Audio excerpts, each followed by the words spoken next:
Well, good morning if you are in Los Angeles, California. Good afternoon if you're in Laurel, Mississippi, or Washington, D.C., or New York, New York. Good evening if you are in Vienna or Cape Town, South Africa, and good overnight if you are in Mumbai or Sydney. We have listeners all over the world on Fred Plotkin on Fridays on Adagio, the place where classical music happens.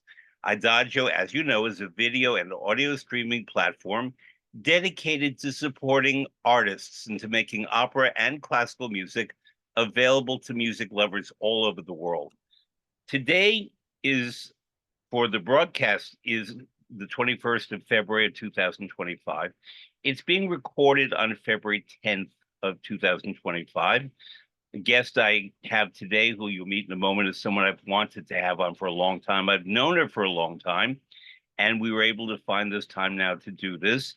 It is Harolyn Blackwell, wonderful soprano artist.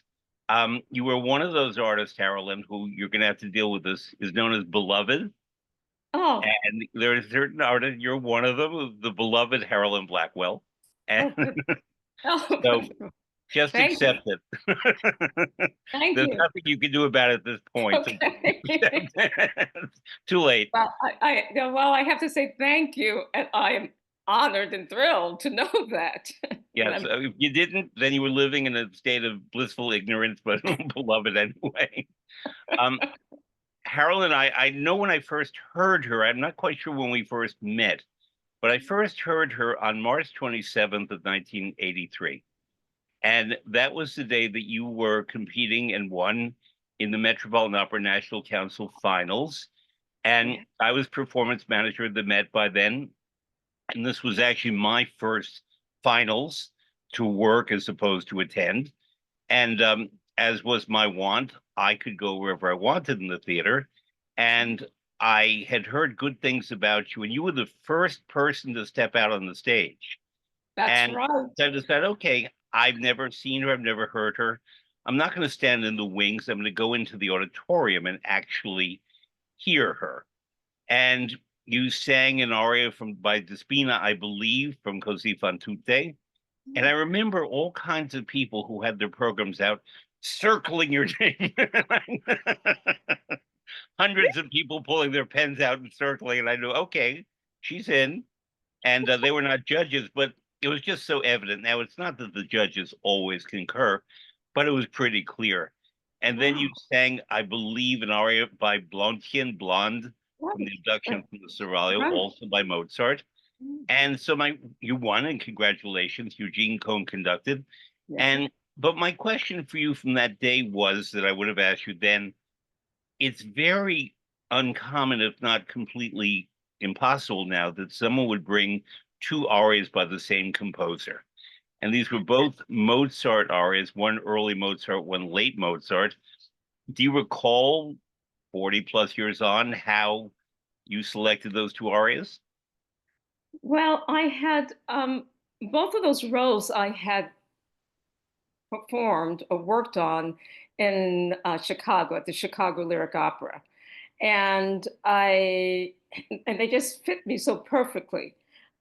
So I I just decided, well, I would audition with both of those, thinking they would pick one, okay, and maybe pick something else from the repertoire I had offered. And I have to say, I was surprised that they would select both of those arias, both, the Mozart arias. And So it was the judges who asked you to sing both. right, Okay. exactly, Okay. exactly. It was basically the judges, and but what was interesting is that Joan Dorneman said to me, "You're going to be the first one up," and I went, "Oh yeah, okay, fine, no problem." And then Fred, 2 seconds before I walked on stage, this is what ran through my mind. I went, "Oh my goodness, this was not a really wise decision, Harolyn. You're number one, and you're going out on this stage, this huge stage, and you've got to start this program with una donna quindicini, okay, and a big puff." in the middle because I think they were doing Fledermaus at that time or something. Yes. I think they were doing Fledermaus. So Either there was that or Arabella. It might have been might have Arabella. been Arabella. You're Yeah. right. Might have Yeah. been Arabella. So there was this big poof in the middle of the stage, and I remember standing there, Fred, thinking, "Do I stand in front of the poof or do I use the poof?" And I thought, "Use the poof." So that, and then when I went out and started the second half, I thought, wait a second, this is so years later I asked Joan, I said, Joan, why did you allow me to go out there first to start and then the beginning of the second half? She said, because I knew you could handle it. I went, oh, I'm glad you had more faith in me than than I had in myself. But yeah, they chose that. I think they heard that that was what was the best repertoire for me.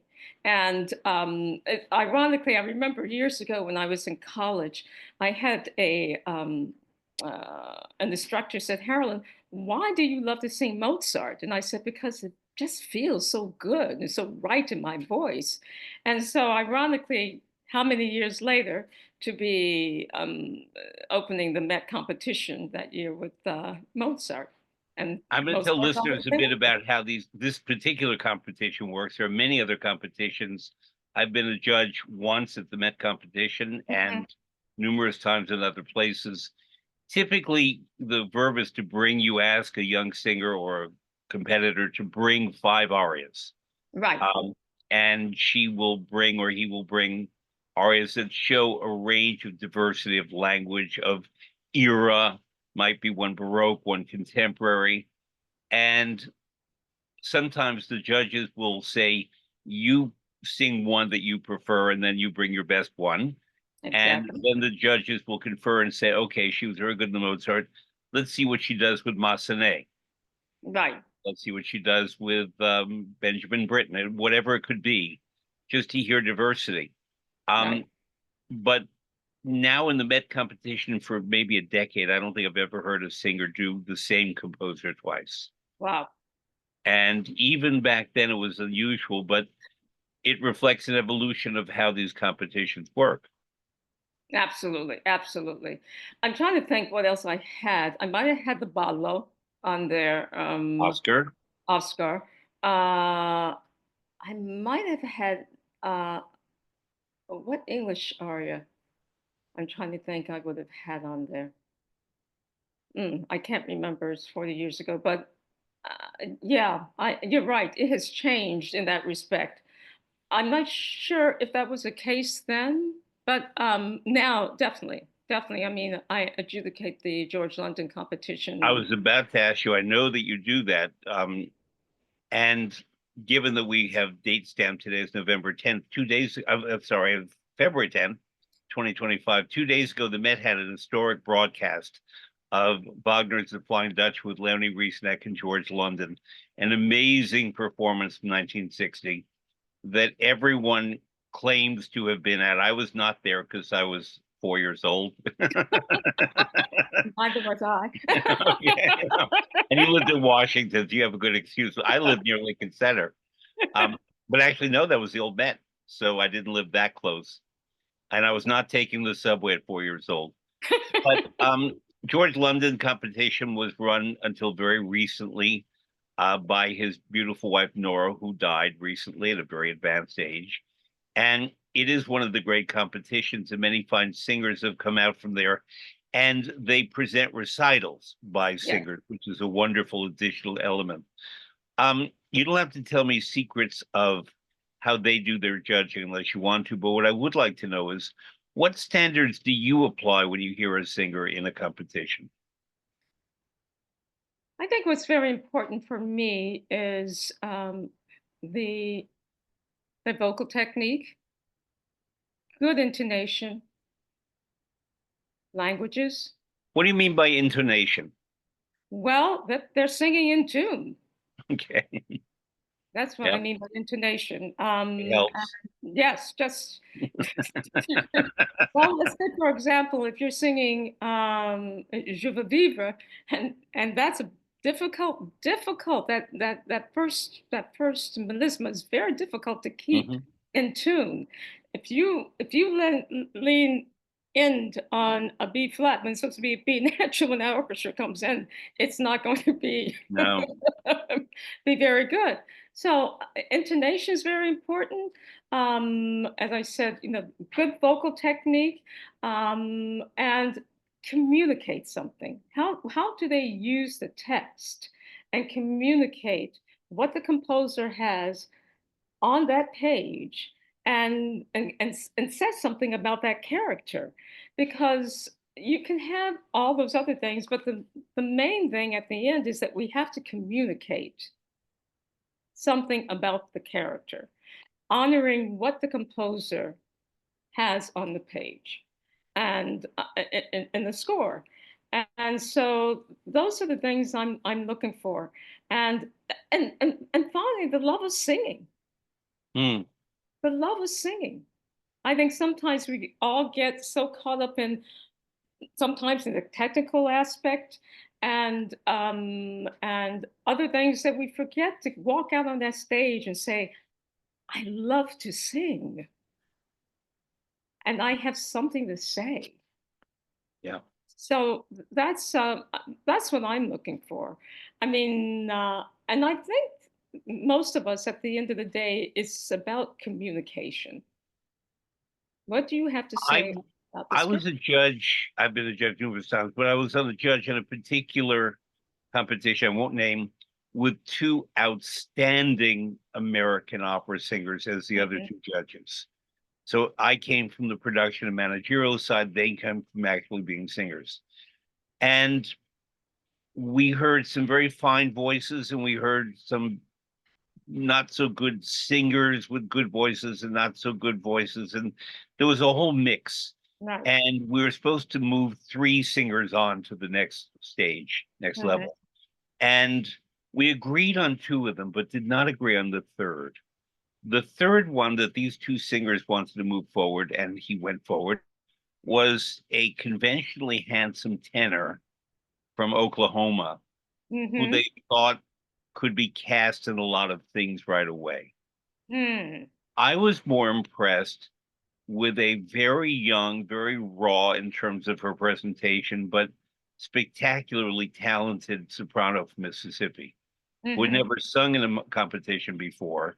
And Mm. she sang Salome, which was really maybe not necessarily what you sing, but it's what she knew. Mhm. And she was really good and she was really exciting. And Mhm. her lack of polish singing Salome was actually very thrilling. And they Mhm. Mhm. acknowledged, the other two judges acknowledged that she was something very special, but they said to me, she's not ready. And I said, well, my feeling is that this is someone that we want to identify and get into a program and get her trained and polished and let her mature from the age of 20, where she was, the tenor was about Wow. Yeah. 25. Right. And so I lost that one, but I always wondered what happened to her because she could have used a lot of help in a professional way, but the raw talent was something very exciting. Right. Right. When you attend a when you judge a competition, I always ask, if possible, to meet after with every person who sang and to sit and talk with them and give them my input. And I say, you don't have to believe or agree with me, but here's my impression. I'm not cruel, but with this young woman, I said, do whatever you can to try to get a scholarship to a program where someone can really work with you because your raw gifts are terrific, but they need to be developed. Right. And Right. the other two said to her, "We don't think you have a career," and it was very upsetting because I want, most people who start out do not actually achieve the great career we hope they would achieve, but there was just something particular about this young artist that I wanted to see her again in some place where someone really worked with her and Right. gave her as much as they could give her because the voice was thrilling, and to hear a 20-year-old actually Wow. singing the Schlusszene, the closing scene from Salome, was quite astonishing. Well, first of all, at 20 years of age, I right? know. And sometimes sometimes that is just you're getting wrong information from your voice teacher sometimes, Right. and sometimes I have to say that sometimes the teachers are saying, well, you're not quite ready yet, and sometimes they're not going to listen to you also. Okay. Yep. So I've had both of those cases that they're sometimes going to do what they want to do. But, in a case like that, I think each competition is is different. And I think we as adjudicators have to go in and say, what is the mission of that competition? Hmm.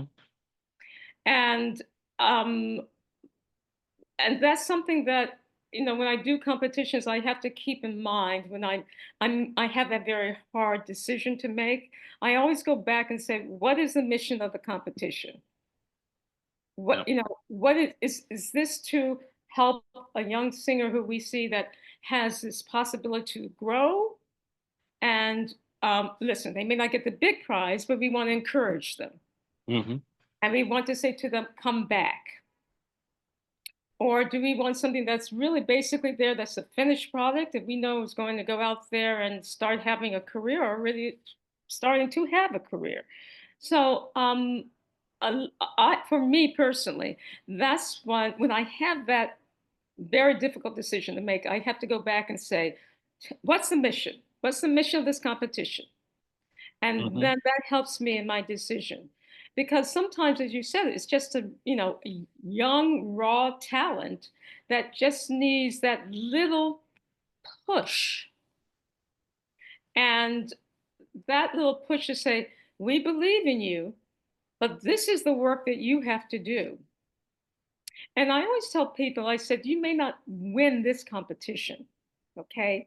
I said, but take the notes, take them back to your teacher, and you have to discern those notes, what's going to work for you and what isn't going to work for you with your support group. Hmm. And come back, because what we really want to see, personally, what I want to see is someone like this young lady who comes back 3 or 4 years from now, and you see that improvement, Yeah. and you see that she's done the work. That's the person I go, yes, yes, good for you. It can be very hard because they're pressured anyway. It's very stressful.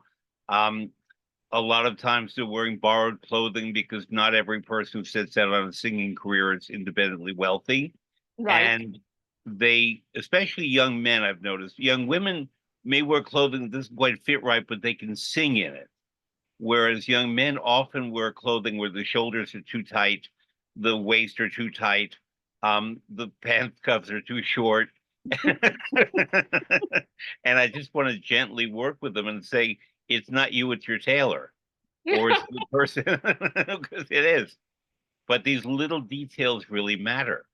Uh, yes, they really do. And you have to constantly say that to them, that it's the little details that matter. But that's the same thing when you are working your craft. yep. It's the little details that matter. And those little details make all the difference. And that's hard. That's hard when you're young to understand, because that takes patience, that takes Yeah. perseverance. And when you're young, you either have the feeling that I can go out there and conquer everything, or some of them are afraid to conquer everything. You know what I mean? Hmm. So it's hard, and as you said, people come from all different means, and and I have to always remember that. I mean, as you said, this young lady from Mississippi maybe just didn't have the means right at that She, point. it looked like she was wearing a white dress with one shoulder exposed, which for playing Zalaba, it really worked. But it kind of looked like she took a bed sheet and sewed it. but, Hey, but it didn't matter because the fact that she was wearing all white was very interesting to me because everyone else would come out with spangles and jewelry and so on. She was covered to the degree that she had to be covered. Was she right, analyzing the character? I don't think so. I think this was her impression of what would look right in front of judges. And right, as I said, the fact that she was so raw talent, but unpolished in every other single way, was to me part of the interest. Right. Yeah, But exactly. Exactly. No, then there's I another understand. kind of person who comes and often wins these competitions, and I'm not intentionally forgetting names, so I'm just forgetting the names. But in the Met competition, there was a magnificent Korean baritone who won 1 year, recent in the past 10 years. And in Yes. the past Right. 15 years, the year that Eric Owens was the host, Right. um, there's a wonderful South African, I believe he's a bass baritone, whose Right. first name is Musa, and the last name is all kinds of syllables starting with N. And it's he's a chieftain or a king in his particular people in South Africa, and he speaks Right. their language plus other South African languages. And he's a beautiful writer in English. And I've gotten to know him a little bit. And he was on this program about 3 years ago. But I remember that Eric Owens, when this young man, then young man, won, and he was extraordinary, tried to say his name. And he said, well, Eric Owens, one of the winners is Musa. Mm, come on out here, brother. I'm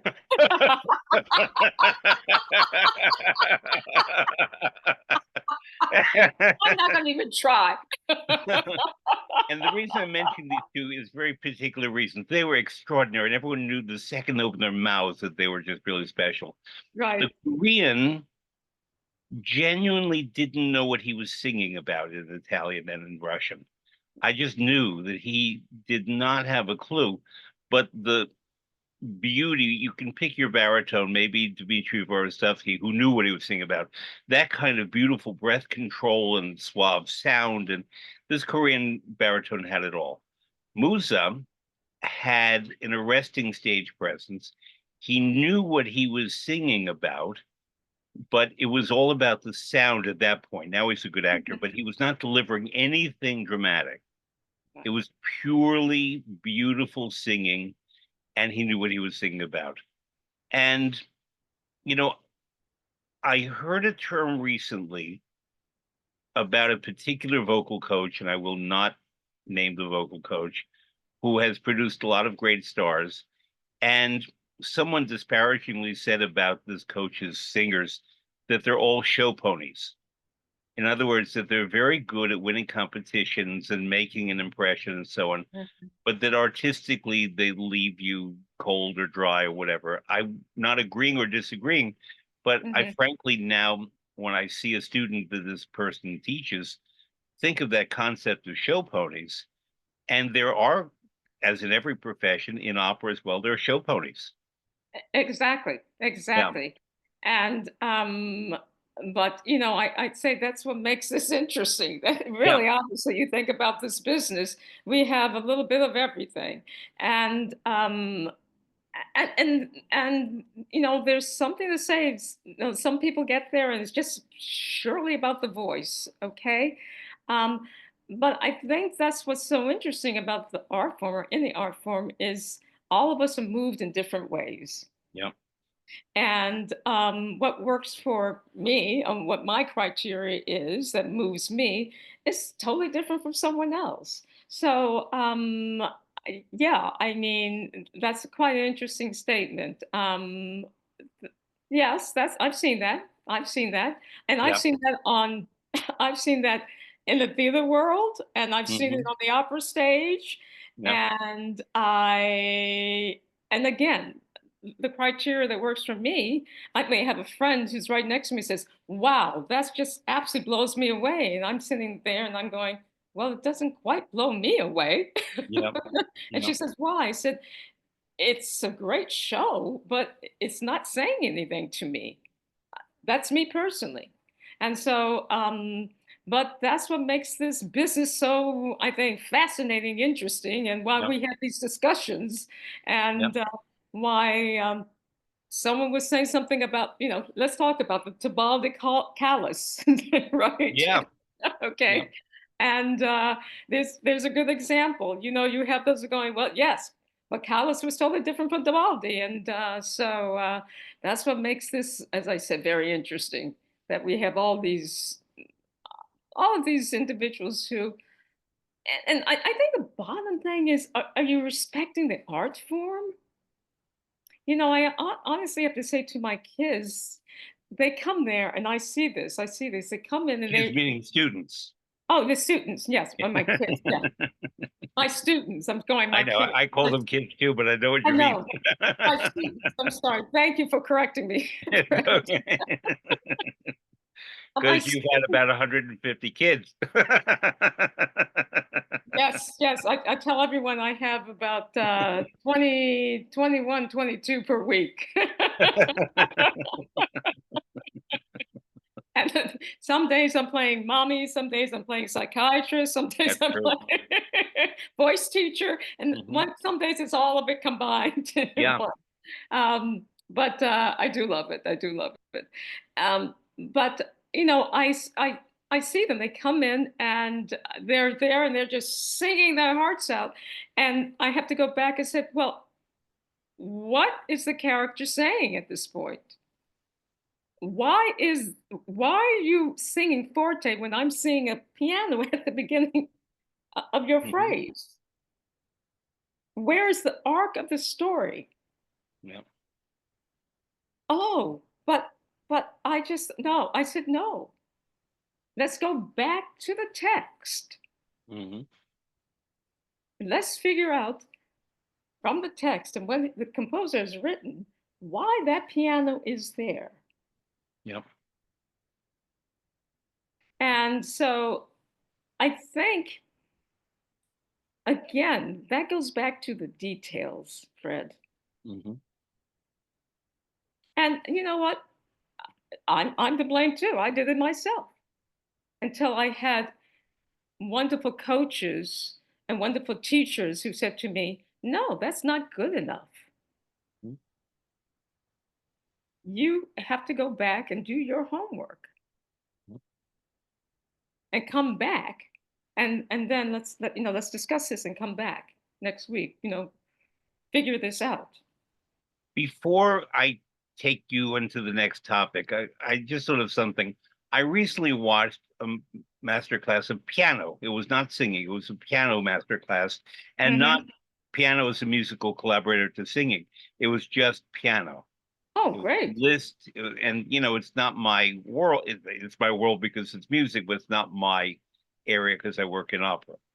But the master teacher, who was wonderful, had three students she listened to, Hmm. and she asked each one of them, but not in an automatic way, after they played, how do you feel?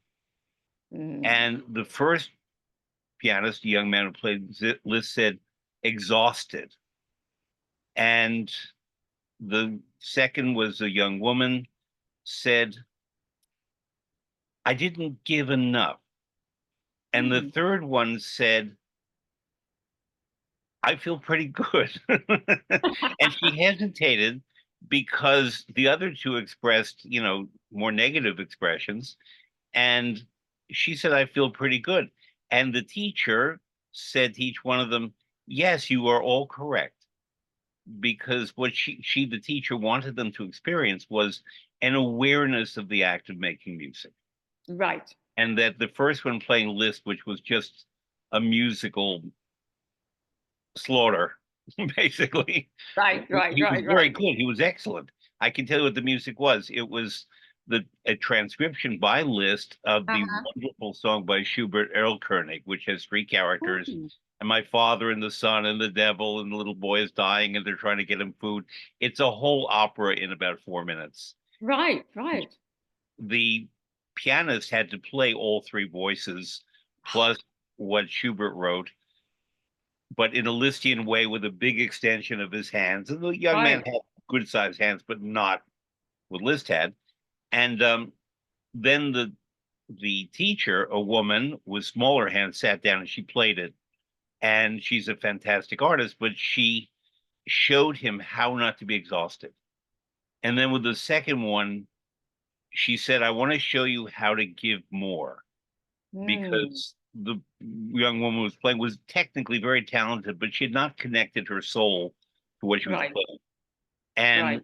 the teacher brought that out. And then the third one, she said to her, if you feel so good, where do you need to improve? And she said colors. And it was Ah, so interesting because all three she brought out of them. And I'll just say about this particular teacher, she's not 35.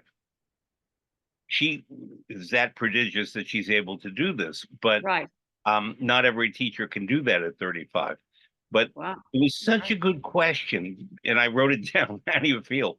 That from now on, I intend to ask that when I work with singers or actors, whatever, because it's not putting them on the spot. It's genuinely asking something that otherwise they may not ever think about. No, you're absolutely right. You're absolutely right. Because, it's something that I do ask my students that they will finish and the first thing I would say to them, well, how do you feel? How do you feel physically? How do you feel emotionally about what you have just sung?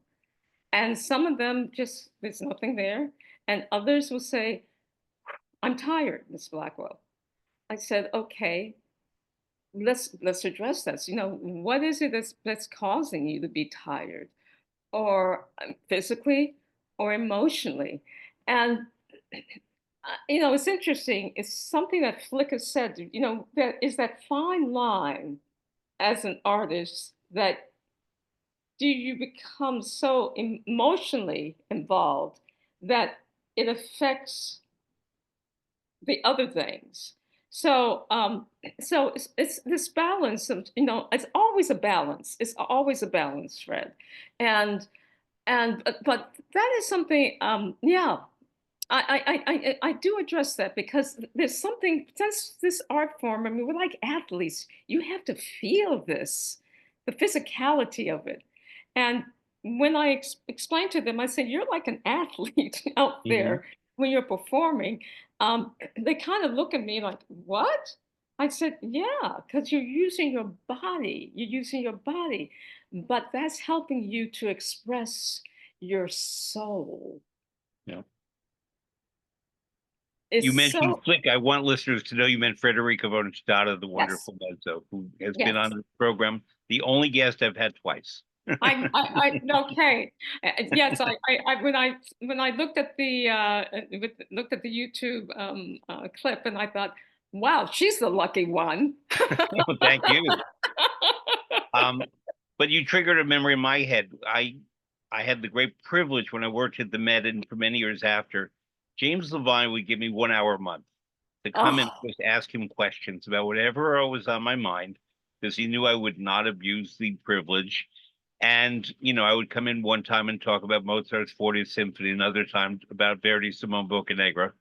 And I remember one day I was working with students and the whole issue of emotional involvement came up. And I said hmm to him, what are the hardest things for you to conduct emotionally? And he said, the very hardest thing is the last 10 minutes of La Boheme. He said, because I could cry, but I'm not allowed to cry. I have to let the music provoke the tears in the audience. So I have to emotionally pull back because at that moment, a combination of the story, but also the way Puccini wrote it, right. it seems so simplistic. La Boheme, we all know La Boheme.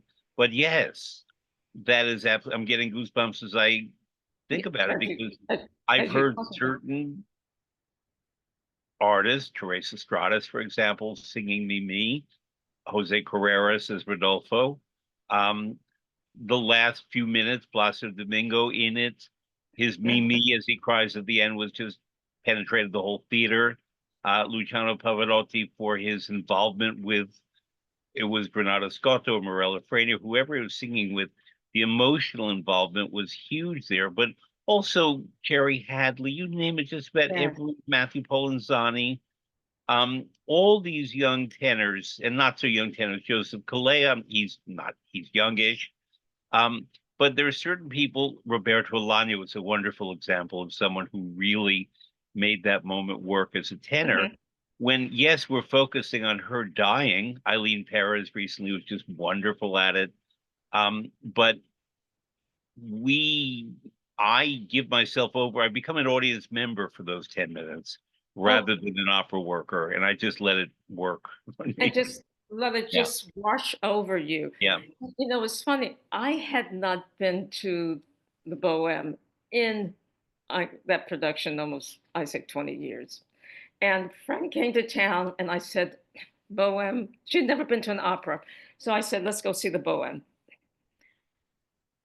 I sat there, and the tears started to well up, and I went, oh my God, I really have not heard this opera in the house in 20 years. Yeah. And that, you're right. It was Matthew that night who sang. And Polenzano, yeah. it Hmm. was Matthew Polenzani. Beautiful. He was just beautifully, sang beautifully. Yeah. And when he got to that point, I'm like, oh my God. I forgot that, you know, I've listened to this a million times, but oh my God, it has hit me again. Yeah. And so, you know, or for example, as I said to you, the trio in Rosenkavalier, that Hmm. just tears me apart. And, and that's the beauty of, I think it was something that you said. Often you go in there because we are involved in the music business. We have our a different hat on. We're Hmm. analyzing. And there are moments where we just have to just stop, let it go, and just let that music just wash over you. And when that happens, it just, and that was one of those moments. I just sat there and I went, oh my gosh. Oh. This is how I put it. And I've said this not often, but when asked, I think it's the most apt description of my work, your work. Um, that I'm a grape picker in the vineyard of opera, but occasionally I get to drink the wine.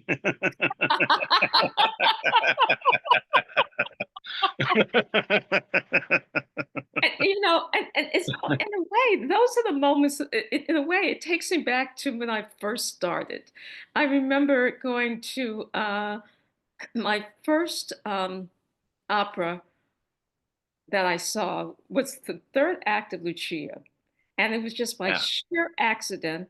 I was up in Connecticut looking at the School Heart of Music. And my girlfriend and I came to the theater and we were peeking through the doors.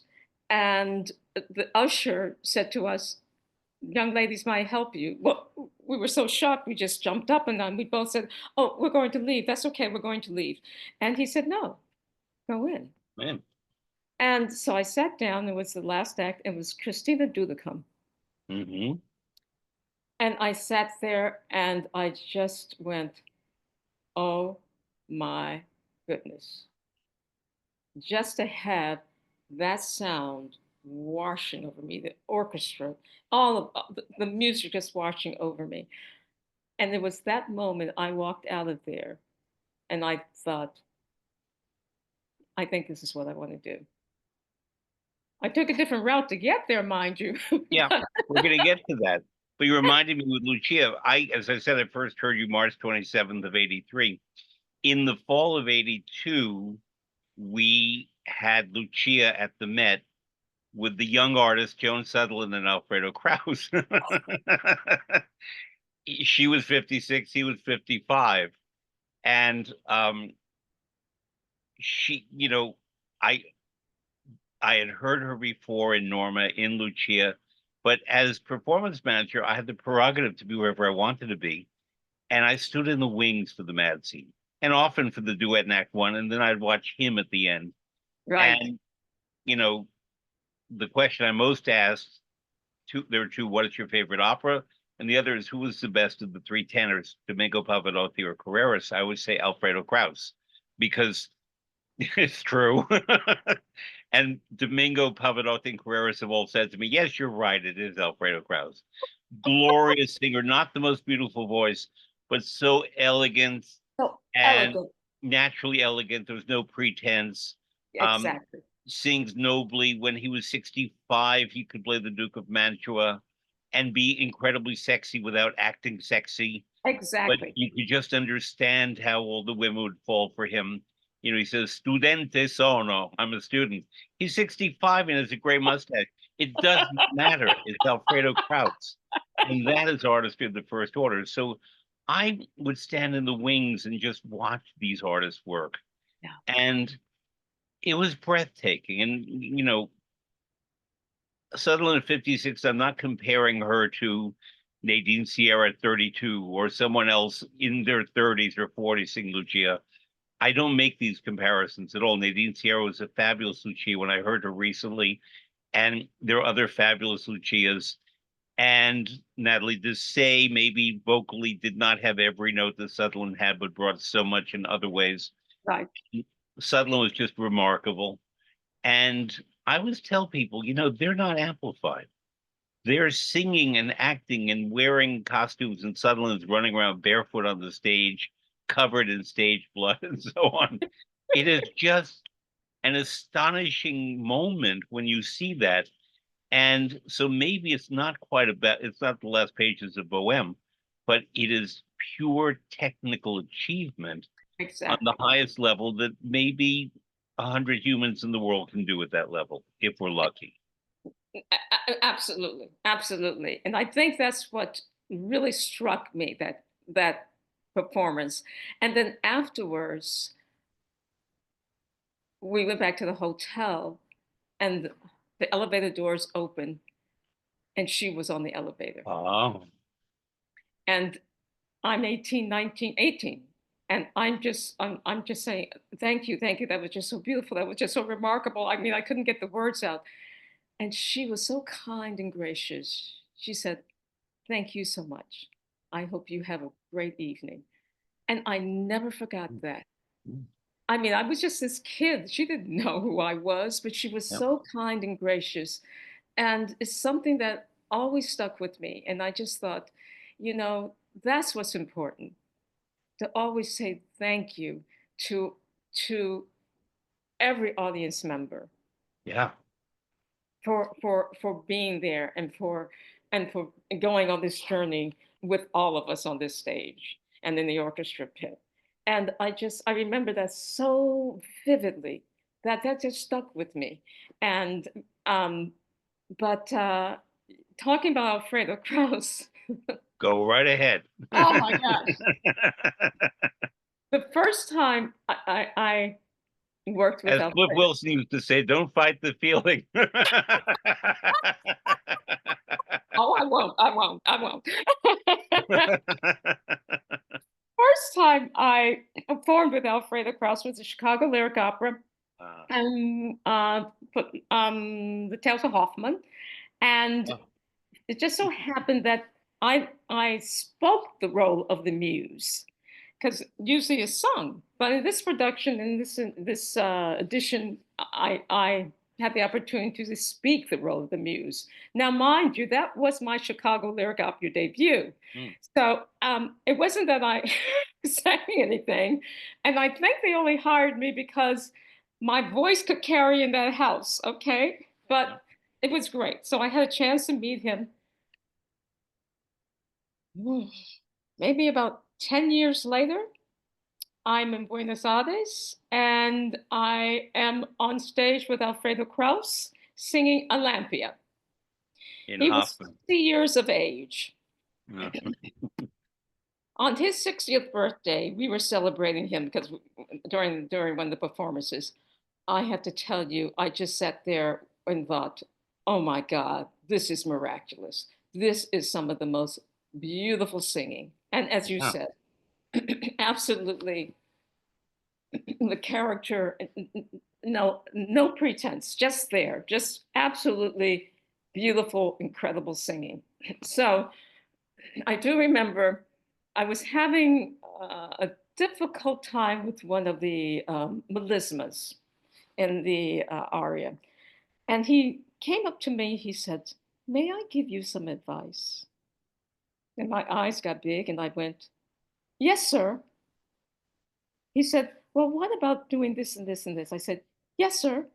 And I said, could I meet with you afterwards? So we could go to the aria. And again, he was so kind and so gracious. But I feel so fortunate, Fred, that I was on stage with so many great artists. Just being on stage with them and listening and learning from, again, listening. And and and when the opportunity was given to ask those questions. And and I will even go back to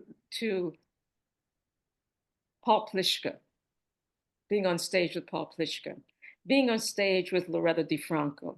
So I'm going to pause you just for a second Yes. because we're definitely going in that direction a little Oh later. my. I have a list of a few people you've worked with who I loved and or admired if I didn't know them personally, Right. um, who you worked with, and we'll get to them. But I want to have us learn more about you, some things that I know, but more that you have to Okay. tell. Just one remembrance of Sutherland and Krauss.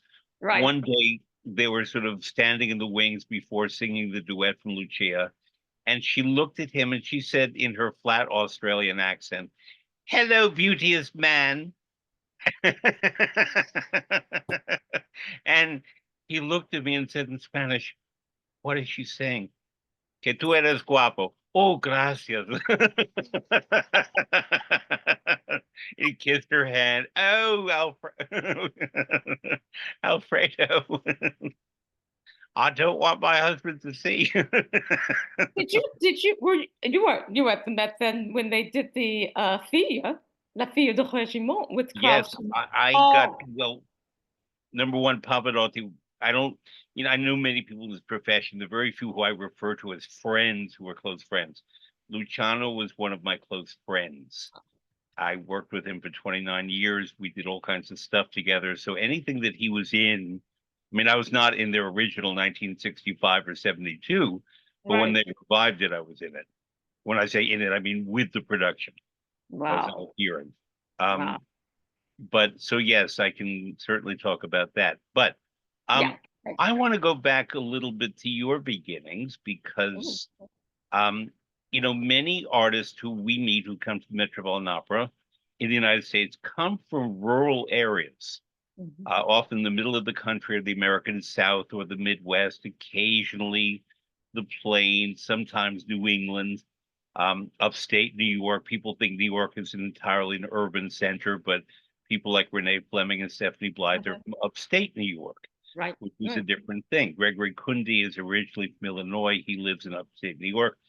But you grew up in the nation's capital in Washington, D.C. I grew up in New York City. So that our access to and exposure to the arts was very different. We had high schools of the performing arts. Right. We had Howard University, Columbia University, NYU, Catholic University, these great institutions that American University in Washington, Georgetown, George Washington, all these places that offered superb artistic training, but also cultural opportunities to students who are studying something else. Right. Right. And I know because I read this about you that your parents were in the civil rights movement early on. And I would imagine that on August 28th of 1963, they took you to the March on Washington. Were you there? No, I did not attend, but I have memories of people gathering at the house Hmm. and and not quite knowing what was happening. But I remember people gathering at the house and my parents going and and then coming back and discussing it. Uh, so no, I wasn't there. And friends coming from out of town and being there and participating in the march. And my mother, um, in Baltimore, she was one of the first to integrate the theaters in Mm. Baltimore. That's what they were marching about from Morgan State University. And so, yeah, very much involved. And my parents were involved in the civil rights movement. My mother very much involved in the civil rights movement. I'm Catholic, and my Yep. mother's a devout Catholic. Very much. involved in the integration of Catholic schools and the Catholic Church, really. Hmm. So both of them have been fighting for for um, for years. Yeah. And my mom is now 96, and to see what's happening is she says I'm going to still fight, Harolyn. I'm Yep. 96. I got to go up there and still fight. So Yep. I said, well, I'm with you, Mom. So it's but that has been really the base. That's been the core of our upbringing, really. And so many of my mother's colleagues and friends were lawyers involved in the movement, attorneys, doctors, generals involved in the movement. So, and the one thing I love about Washington also is that being that such an international city like New York City, I tell people that my first friend in elementary school, when I was 5 years of age, she was from India. My Hmm. best friend in high school was from Ecuador. So Yeah. I was exposed to so many different cultures and in the city. And as you said, the cultural scene, um, it it progressed better with the Kennedy Center being there, Yeah. and because it was just the national with Washington Arts and National Theater. But once the Kennedy Center came there, it really just really opened up the art scene um, more in Washington, D.C. I mean, for all of us, it was about getting to New York. There's no Yep. question. New York is the epicenter. But Well, yeah, I actually was taken to the March on Washington because my mother wow, wanted me to see it, be there, and say that wow, I was there. And wow. it was a stunning thing for me. It was, as you know, a very integrated procession. There were more Yeah, Black people than non, but there were people of all colors and races and backgrounds and religions, and there were rabbis and imams, and there was everything. right, And there were atheists. It was just everything there, and that was the beauty of it, is that we, or my mother and I was being taught, were embracing Dr. King's vision and his dream, and imbued in us that day the sense to carry it forward. right. And what I remember from that day more than anything else, and this is how it formed me, Mahalia Jackson sang. That's what got me. Yes, Dr. King was wonderful, and I know the speech, but the first time I don't think I'd ever heard gospel singing before. I was 7, Okay, and Mahalia Jackson was my first gospel performance. I was just bowled over, and I had to learn everything I could about gospel music. And you were mentioning that your first little friend was Indian. My first little friend was Black, was a Black girl named Bernadette. If you're right, listening, darling, wherever you are. And the second one was Eleanor, if you're listening. And Eleanor was a great singer. And I remember early on that Eleanor, though she sang gospel, loved opera. We were about 9. And, right. um, I too was fortunate to grow up in an environment where we were all mixed. We were everything. And there Yes, was no yes, majority, there was no minority. We were just everything. And exactly. and that was terrific. But um, when I expressed to Bernadette primarily, but also Eleanor, my interest in gospel music, they took me to their churches on Sundays. And I had to learn this repertory of the African American church. Yes, the preaching and all of that was dramatic, and I loved watching it. But to me, what really got me was the music. Yes. And somehow, talk about the piano, it was the Black notes on the piano that I heard musically that before that. And when I'm not talking about race here, I'm talking about majors Oh, and I minors, understand. you know, Hmm. um, that the whole notes is what I kind of learned at our piano at home by touching them. But then those mysterious black keys that introduce subtleties and ways of Exactly. expression of things that the whole notes don't do. If you have C or D, they're great, but Right. C sharp is really, that's what I love. No, no, absolutely. I call getting a twist there, as I call it. Yeah, it's true. It's It's true. getting the twist there. And well, my mom is Catholic and my father's Baptist. Hmm. And so when I went for the first time to his church, and it was the same thing, I just went, oh, now this is singing. Yeah, it is. It's just, and the singing that was just from, and so I mean, and I basically grew up in the Catholic Church before 1963, before the change. So it, everything was in 4/4 The change basically. being Pope John the 23rd and the Second Vatican. What was it called? The Second Vatican what? That- The Second Vatican Council. That's what it was called. Council. Yes. Yeah. And so going to my father's church for the first time and hearing the twist, as I would call it, in the Yeah. music, I sat up and went, "Oh, oh, oh, this is interesting. I Mhm. like this." So, and I think if you tell me, because as I said, I wasn't there, I remember reading somewhere where Dr. Someone said on the dais, "Let Mahalia sing.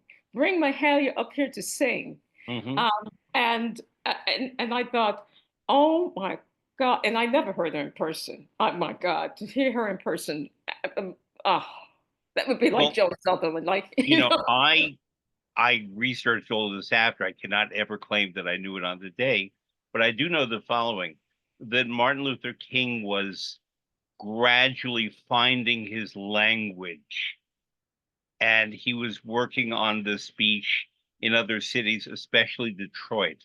And Mahalia was there because when he was despondent, he'd call her up and she would sing to him on the phone Mm, and raise his spirits. And Mahalia was there in person in Detroit, and they had been talking on their phone calls about his dream. And, I have a dream that my little children, and the speech we know so well now, but he had not fully crystallized the language. right. And he was sort of fumbling in Detroit, and the audience was getting a bit restless. And Mahalia, who was behind him, said, "Tell them about the The dream, Martin." dream. And That's that right. happened in Detroit. And somehow he crystallized the language in Detroit. So by the Right. time he got to Washington, it's like taking a show on the road before bringing it to New York. And it was the same thing.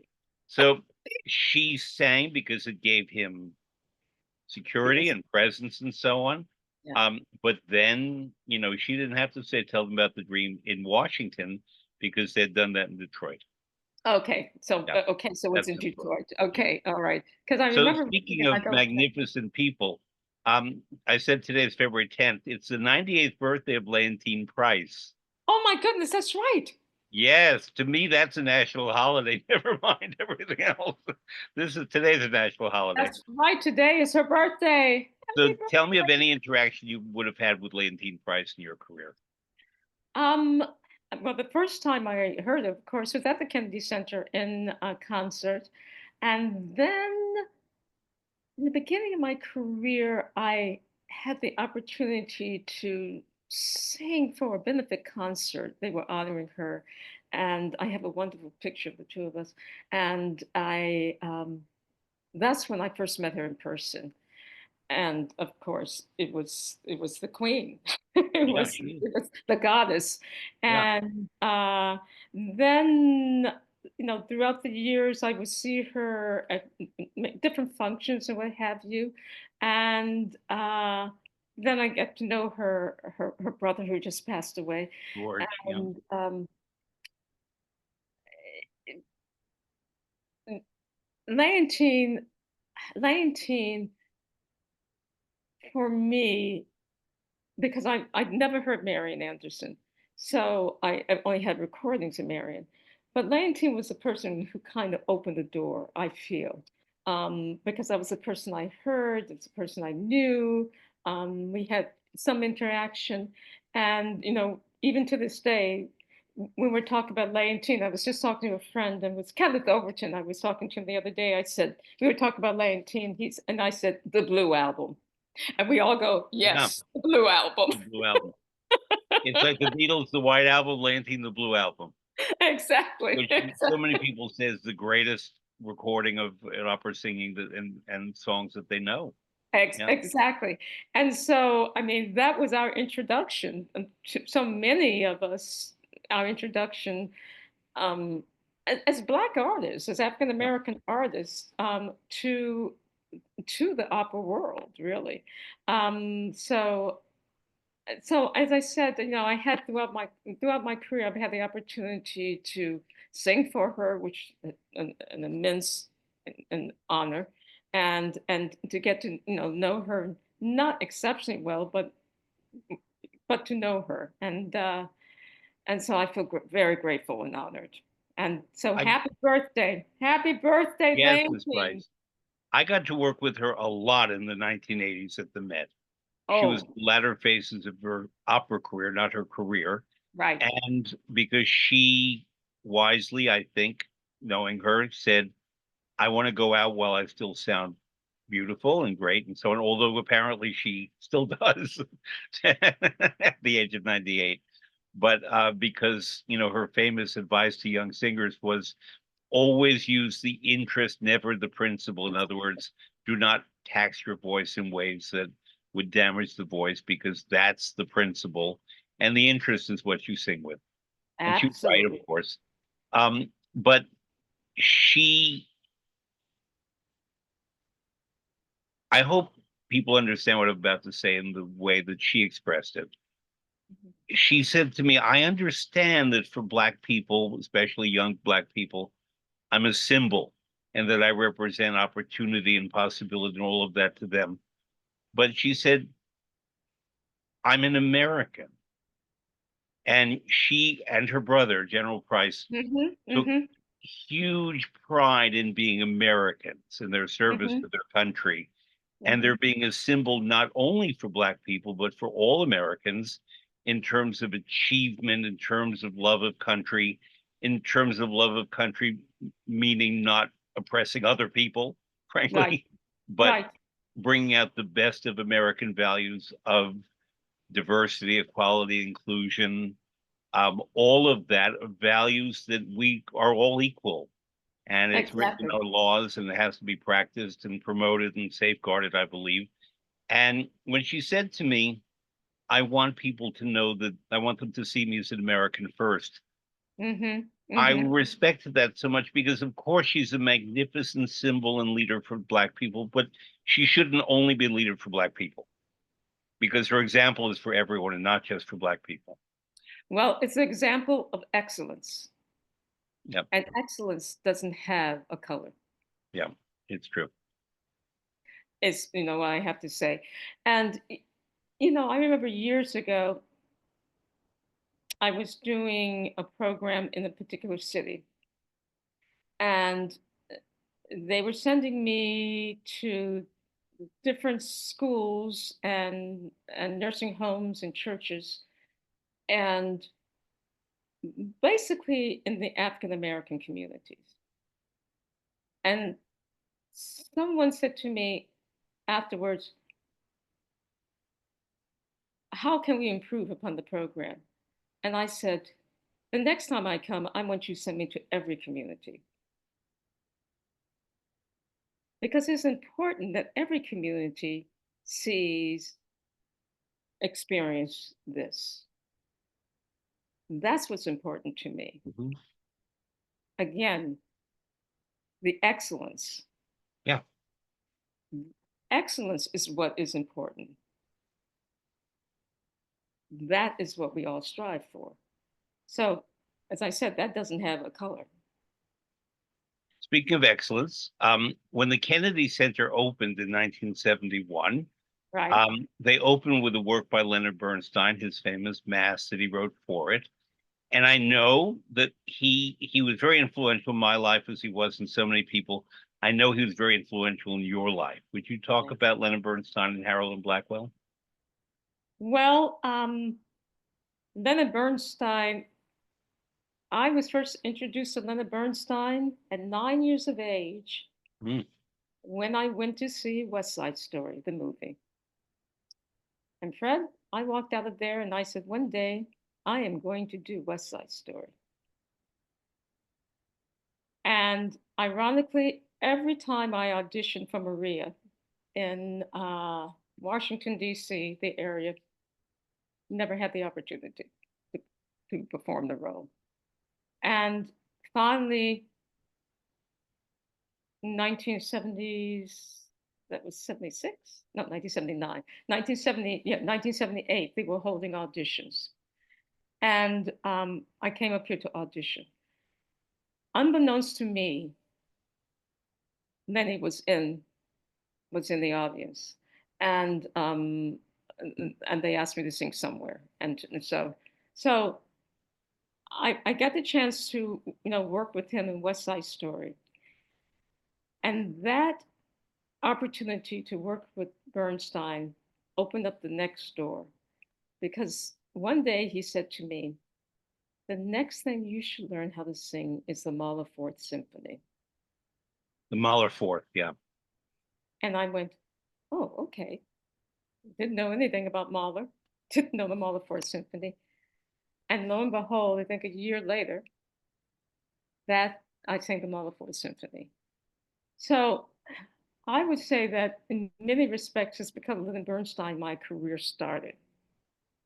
Way back there, 9 years of age,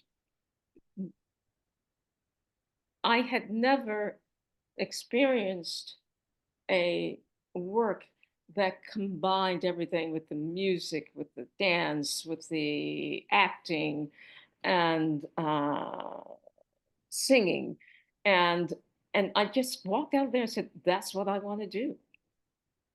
So that's what took me the musical theater route, really, and doing that for 2 years. So you were touring and singing. I forget the role has two names. It had a name in 1957, and then a different name when you did it. Yeah, I think originally it was Francesca when Riri Right. did it, and then somehow I became Consuelo. I don't know. Consuelo, that's right, that's right. But Rary Grist sang it in the original, Yes, that's and right. Rary Grist being, in many ways, what we call a Fach, in other words, the congenial music for a singer. In many ways, the roles that she did and then the roles that you did are very congenial and very similar. Exactly. And you got to study with her. Is that correct? Yes, I did. I did. When I So was, when I said to you, I want to talk to you about people, one of them I want to talk about is Barry Grist, because frankly, I'm a very close friend, proud to say, of Martina Arroyo. And right. Martina Arroyo is very direct. She's lovely and kind, but direct. And one time I was at a panel like this, and we had Martina Arroyo, Grace Bunbury, and Barry Grist. Oh, And wow. Okay. Martina's very funny. Grace was very resolute in her opinions, and Mary Grist is kinder than those opinions that Grace had. Although Grace was often correct, and Martina at a certain point said, "Oh, come on, Grace. We big girls have a different kind of repertory." And Grace said, "Big girls?" And Martina said, "Yes, big girls. Mary Grist is not a big girl." And what she meant was not our physical size, but the music that they sing. Exactly. Because if you're Exactly. singing Exactly. Leonoras and Aidas and Amnerisas, it's very different from Despina. Despina and Blanche and and Sabinetta. Those are, quote, little girls, and Ariadne is a big girl. Yeah. Well, one point when I went to Chicago, I wanted to sing the big girls. And they said, "No, we think you're more like the little girls type." And I said, "Okay, but that's okay. There's a place for the little girls too." Yes, and Rory Grist, fantastic, long, beautiful career, great artistry. But I would venture to say that because she didn't sing the big girls, and Right, these notable Black artists, Leontine Shirley Perret, and there are many others later, Jesse Norman, later Denise Graves, were singing big girl roles, right. that someone like Rory Grist was not as noticed early on, because we're Well, talking the early 60s right. Uh, when you and I were babies. oh, Fred, I absolutely adore you and love you. It's my day, sweetheart. Uh, yeah, you're absolutely right. I mean, I think that's why, I mean, I didn't even know about Riri, okay? Because as I said, coming up, it was about Lane, it was about Marion, it was about Grace, Martina. Yeah. Um, and so when I remember coming back after the audition and saying to my voice teacher, um, they want me to understudy Maria and they want me to sing somewhere. And I said, somewhere, really? And she said, do you know who originally sang somewhere? I said, no. And she said, Riri Grist. I said, Riri Grist. She said, you go home and you do your homework. And that's when I first discovered Riri. And but her her beauty, the beauty of the voice, her artistry, as you said, Yeah. spoke to me. And honestly, all of a sudden, the trajectory of my career was becoming very much like Riri's. And so years, I was over in Europe doing a audition tour, and I was with the manager, the great manager, Sam Neefeld. Hmm. And Sam said to Sure. me, while you're over there, call Riri. So I called Riri. I said, Miss Grist, I'm here in town. And I should preface this by saying that every time I would walk into an audition, people would say to me, you remind me of Riri Grist. And I'm going, what is it that reminds them of Riri? I mean, what is it about me? The voice, okay, but it was like a physicality thing along Hmm. with the vocal aspect. So I got there to Europe. I called up and said, Miss Grist, I'm in town. I would like to meet with you if your schedule permits. And she says, well, I just don't have time to give you a lesson. And Fred, I don't know what came over me. I said, Miss Grist, I am not interested in a lesson. I just want to meet you because every time I walk into a room, someone says, they see Riri Grist. So I just have to meet you, please, for coffee. That's all I need. I don't know what came over me. So we met and we just hit it off. It was like immediately had this simpatica with her that if she was a family member Yeah. and we just talked about everything. And so when I was about to make my European debut, singing Badlo in Hamburg, I called her up because she was living in Hamburg. And I said, may I come study the role with you? And she said yes. And we worked. We worked that week. I mean, oh my God, Martina's funny, but Riri does not mince words. No. Okay. It was a great Okay. section. Okay. She will tell you exactly what she thinks. Okay. Which I love. I Yeah, absolutely love about her. absolutely. It's good. You know where you stand. Yeah. So, and from that, we've kept in contact over the years. And when she received the Opera America Award, I think it was last year, Hmm. I called up Mark and I said, Mark, I said, I normally don't ask this question. I said, but if you do not have a presenter, I would like to present the award to Riri. And he said, well, I think I'm going to do it. I said, fine. Okay, great. And at the last minute, he called me up. He said, we would like for you to present it to her. And I have to tell you, that was the greatest honor. Good. And and Riri, tell you, every time I see her, I start crying because if it wasn't for Riri, I wouldn't be. Yep. I get that. You understand what I'm Yep. saying? Yep. Even now, it really just, ooh, it's those moments that you go, thank you, thank you. I'm grateful for being on your shoulders. Because as much as I love Lane Team, Grace, Martina, that wasn't my voice. And Right. finding someone who had a career with my voice and can really give me the guidance was so important. That was so important to me. And to be honest with me and just to be honest and say, this is what you have to do. as I said, give me the guidance and support. So I finally found someone who spoke to me, to my voice, to my person in that respect, and how much I love and admire, as I said, Leontine and Grace and Martina. But it was Riri who just all of a sudden everything came together in that respect. Well, in my case, I knew early on I was not going to be an opera singer. I studied, and I'll tell you in a moment who I studied with because you worked with him. Oh, Um, and I've never had a discussion about him before with an artist. We'll do that in a moment. But okay. I sort of knew that my interest was going more to production, management, design, and I also had aspirations to be a writer. And so, not as my main career, but as a second but full career.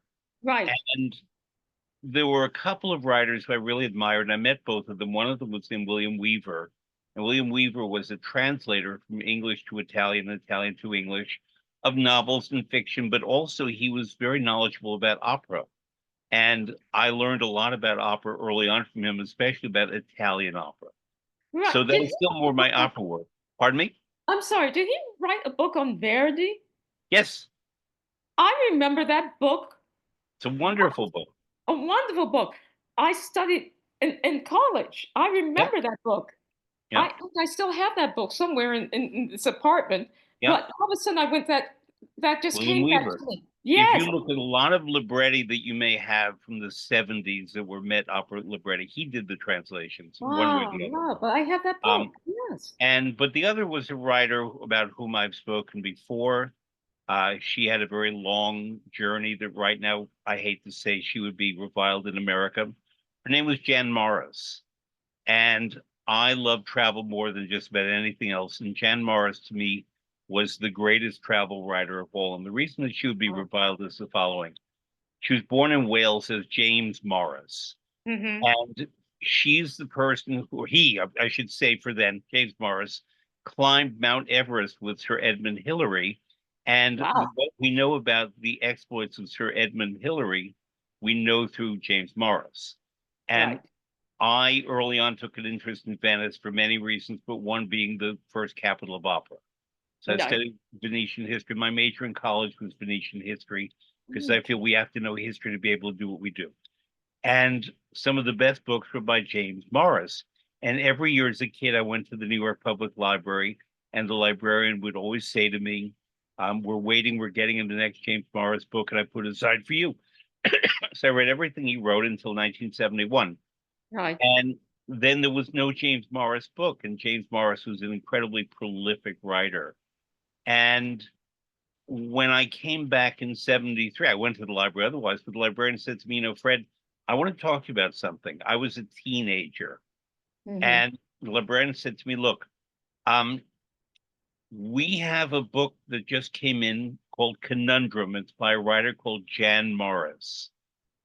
And Jan Morris went to Morocco and she had an operation in Morocco because it was not possible where she was from. Right. And this had been James Morris. And although he was married and had three children, he felt that within him his true identity was as a woman. Right. Right. And so, but she, I'll now use that pronoun, wrote a book called Conundrum that was about the inner journey, let's say. And that I have no inclination to change my gender. I'm fine as I am. But this was a travel book about going within. And she only Wow. spent about 2 pages on the actual operation and not much detail, which is okay because she doesn't have Right. to. Nowadays, Right. people tell everything. But what that book was about to me was finding yourself is the most difficult journey of all. And she never said that. This is more modern American speech. But Hmm. in her discreet British way, Mm. she addressed that. And then what she did that is unique in history and something I will not do is that she is an older, middle-aged, and then elderly British woman, tall with white hair, who looked like Joan Sutherland with white hair in a way. Because he was a very handsome younger guy with a square jaw, and he looked like, British Army officer that he was. Right. Um, he went back to places like Cairo and Sydney and Seville, places that are very masculine and where he had mixed in well enough and could go to male places, male Right. spaces, but where she could not go. So that she, Jan, went where women went and went to hammams, which are public baths just for one gender, um, Right. and went to sit with grandmothers and went and did all that. So that when you read James Morris's writings about New York, Seville, and so forth, um, they're one thing. But then when you read Jan Morris's writings, it's not that she resolutely changed. Her experience as a human being was Change. affected by who she was Yeah. externally. And this is Right. something, unfortunately, that we all deal with in our life, that people make assumptions about us with one quick look. Um, and, right now in our country, we have a president who's trying to outlaw people being transgender, which was not Exactly. the word they used then. It was transsexual. In other words, going from one to another, as opposed to Right. travesty, which is something in opera where, Octavian is played by a mezzo soprano, but he's a boy. Right. Um, None of which I have an issue with at all. But I finally I corresponded with Jan Morris, and I finally got Mhm. to meet her on three different occasions. One was a seminar where I got to interview her at Harvard, and it was great, but I was in awe of this person. Right. But then she wrote to me and thanked me, and she was coming to New York a few years later, and I invited her to a 5-hour lunch where we were the only people in the restaurant, and they knew that there was a reason to leave us alone. So they Right. brought wine and they brought more coffee, and it was fine. And then the last time was probably 2014, 13, something like that. Mhm. Um, I used to teach at Oxford in Christchurch, and she was there presenting her last book and her last public appearance. And I Mm. went and bought, I have all of her books, but I went and bought five of them, including a fresh copy of Conundrum. And I waited at the very end, and I was the last person. And when she signed my Conundrum, she said, "This is the last autograph I'm ever putting in a book." And she retired, Mhm. and I met her wife at that point because it had been his wife, and I was her wife, and they Right. were together, and they still lived in a different way, but they lived in the same house. Right. And but what was fascinating about her, so many things were fascinating, is that I'd never experienced anyone who so beautifully used language to express not only place, but emotion, but never referring to her own emotions. But somehow it came through. And Right. so the best biography of Abraham Lincoln I've ever read is by Jan Morris, because Real. she went to the places of Abraham Lincoln and Right. can understand him not through laws, legislation, and speeches, but place.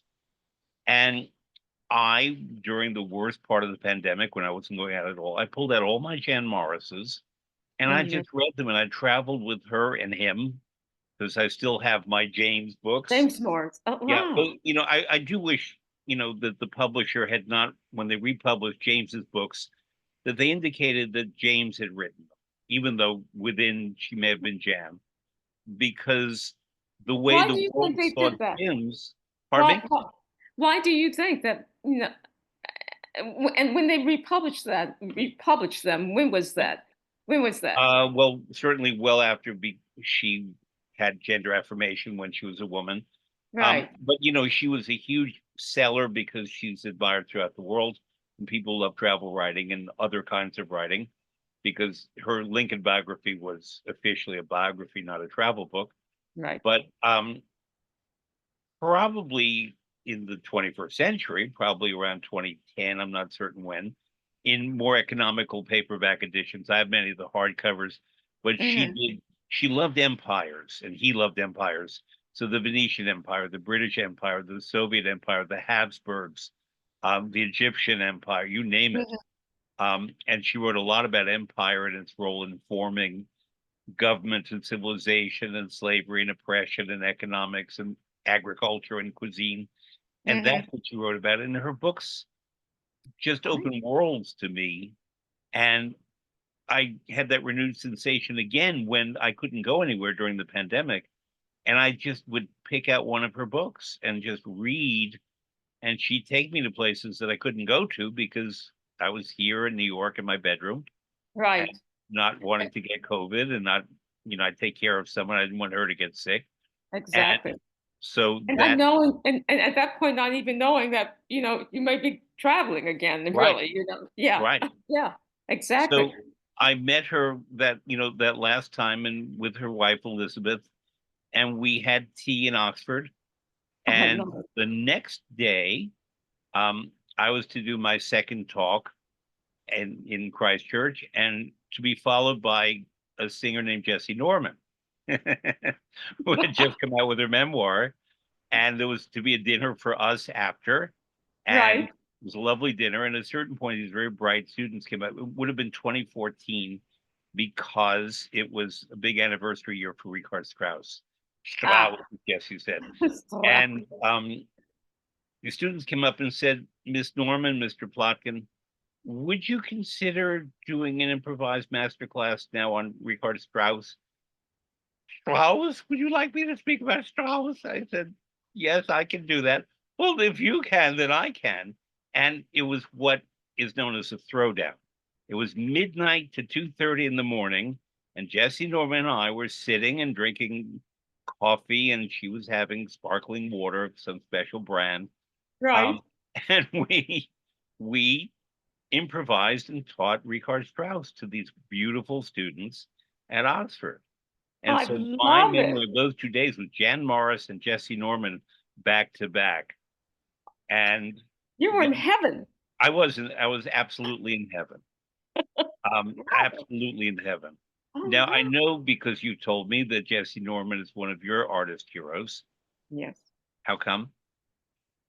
Well, I again, agree, but how come? well, when I was 17, again, this was the same time. That was the summer after I heard Christina Duda come.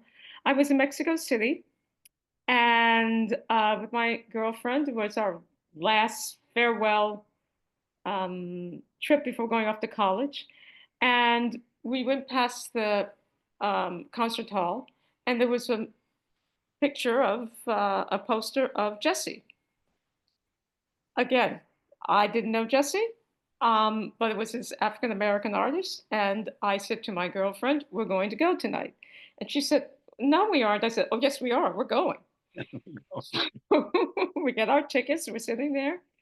Jesse floated on stage. I always tell Yeah. people, I remember her literally just floating on stage, getting to the crook of the piano, and she opened her mouth. And I just thought, oh my goodness, this is a sound that is literally coming from the earth and is just filling this stage. Again, I had not heard anything like that. Okay. So, um, fast forward many years later, um, one day I'm at the Met and the doors open at the sea level.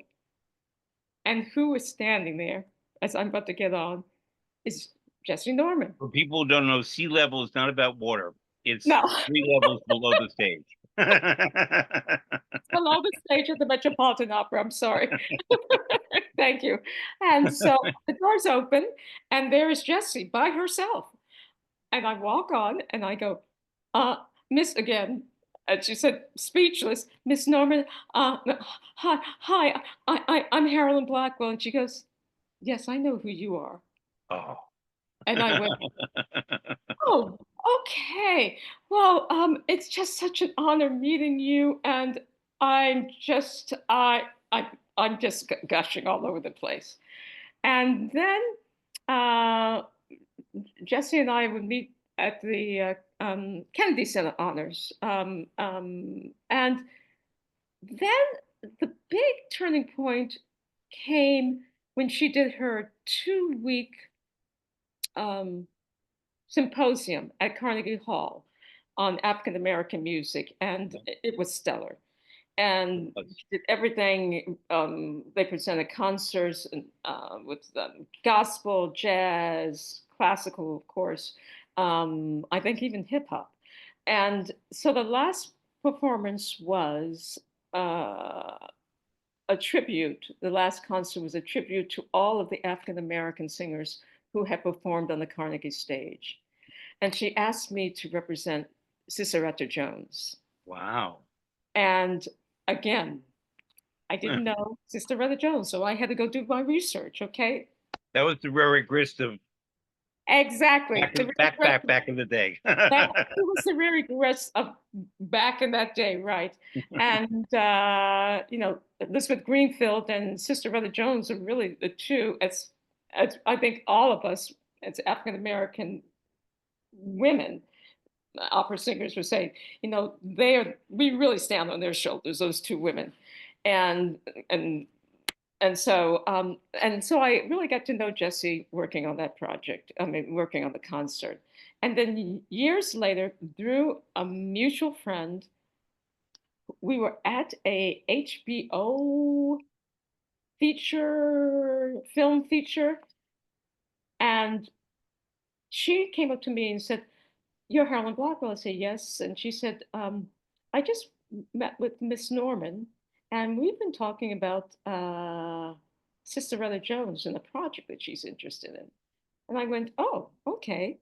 And I said, "Well, I told her the story." She said, "Well, maybe the three of us should get together."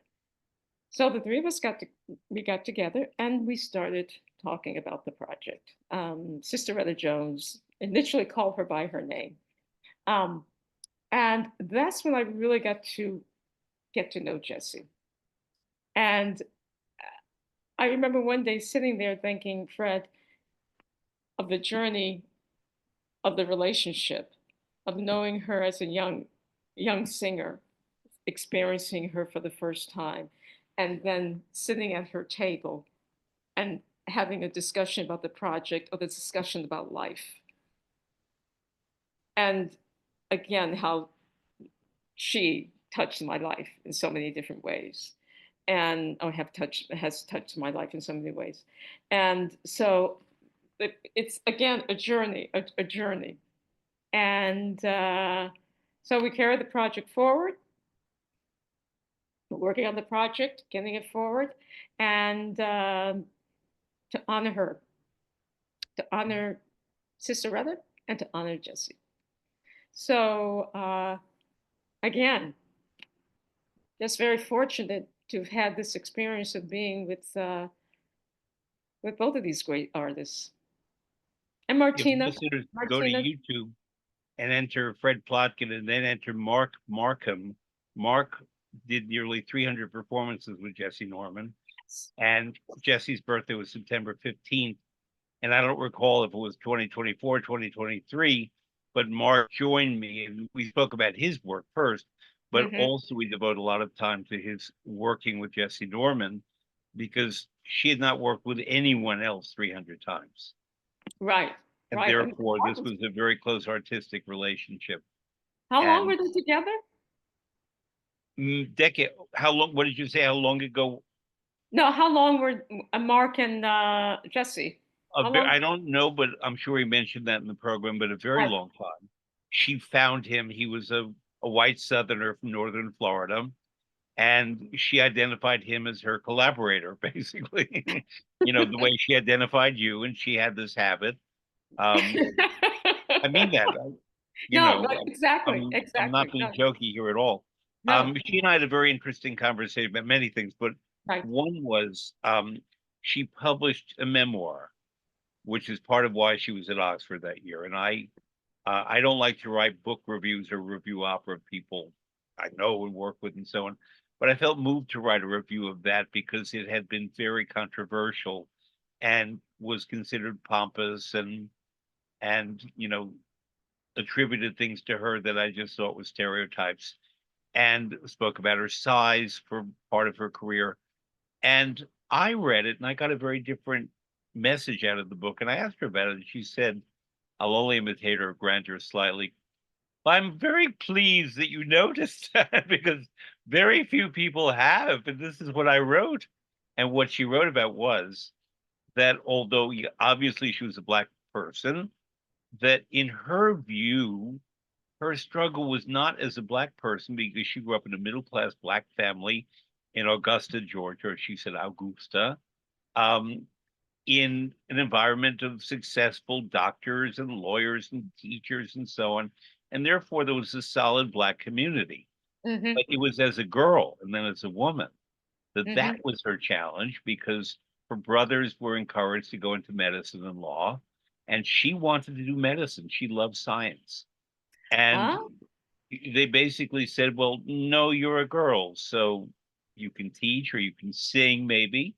And she went into singing and did all right. But her private passions, she loved botany, she loved natural sciences. I spoke with her more than I've spoken with anybody about orchids and roses. oh, So, there is a Jesse Norman. I forget if it's an orchid or a rose, but there's some flower named for her, and she had them on her property in Hastings on Hudson. She used to go right. out. She had a Japanese gardener to tend her flowers, and she'd visit the garden and sing "Be schöne Blumen," beautiful flowers, singing to her flowers on Hastings on Hudson. And but she, yes, she was the character that she was. But she said to me, I believe you understand what I was trying to say. That my challenge was as a woman. And yes, she was Right. born September 15th, 1945. So in 1965 and 66 and 67, she was a young woman. She made her opera debut as Aida in Berlin at the age of 24. That's right. And she didn't sing many Aidas, but they saw a black woman and they said, "Okay, you're going to sing Aida, not Berlin." Yes, it was Berlin, It was and Berlin. Right. and already she was being stereotyped, and then she Well, stepped away from that. But she said it was, in my music, I sang what I sang because I loved it, but the doors always slammed on me because I was a woman. I was not considered intellectually fit, the way she put it, hmm. Hmm. and that the blackness was there because you just have to look. Right. But Right. what was more prejudicial against her was number one, being a woman, but number two, being a large person. Right. It made Right. assumptions because she was very heavy. Well, And it's interesting because I come from a middle class family, uh, and and and the same thing. I absolutely understand coming from doctors and lawyers and and so I remember when I said to my parents, I want to pursue this. The first thing they said to me, well, I think you better get an education degree.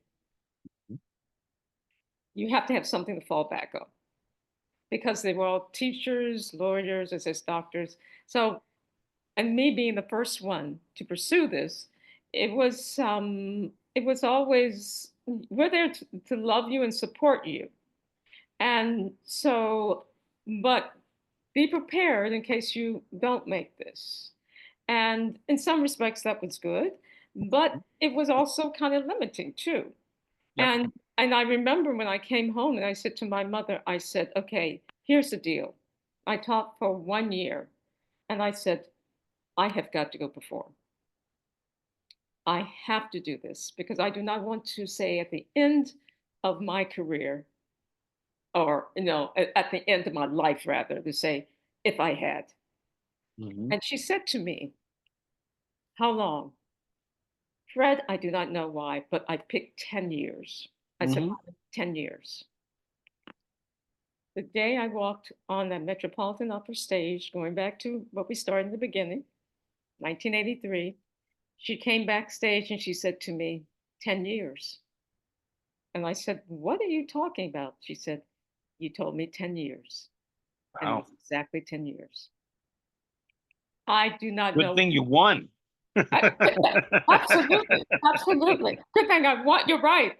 But Fred, I just just by the fact I had made the semifinals, I felt that I was a winner, Hmm. and I didn't expect to go to the finals, but I felt I am on the stage and I am singing this is such an honor.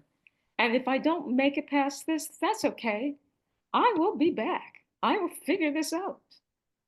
So I'm going to go back to that young lady that we talked about. Those, and Jesse, I think everyone can speak to this. You're going to have those moments where there are those blocks. And you have to say, okay, this is a, what am I going to learn from this? How am I going to improve? And people ask me, what has been my mantra all these years? And I said my 4 Ps: prayers, patience, perseverance, and practice. I have another one, pasta.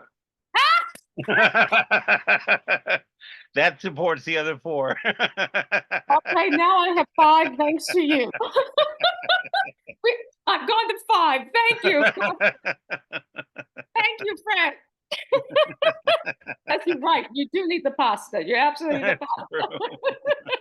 You've got to have the food. You've got to have the food to do all the others. You're right. Bravo. So you then had a career all over the world, including the Met, which is where I saw you mostly. I saw you elsewhere. Right. And you, from the very beginning, you had small roles and the big roles. You worked with some of the most magnificent artists that the Met had in that era. And even in an era where it was golden age with lots of great artists, I could point to a few, but you began as Poussette, which is a small role in Manon by Massenet, but with the august conductor Manuel Rosenthal, who was the authority on all that music. And you had Catherine Malfitano and Ferruccio Furlanetto, who is a close friend of mine.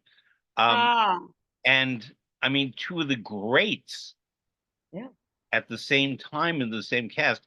And they were young artists. I mean, Ferruccio was a little older, but they were youngish artists then. Exactly. Catherine went on to have a brilliant career. She had already done some stuff, but went on to really extraordinary things 5 years later, doing Tosca in Rome in a live film where she jumped into the Tiber River. They put her in a car and they took her to Salzburg and she sang Salome. Oh, Catherine. That's an artist. But did you, in your early contact, because Poussette is a small role, how did you encounter Maestro Rosenthal and Catherine Malfitano and Ferruccio Furlanetto? Oh, again, it was one of those opportunities of being on stage and just learning and listening.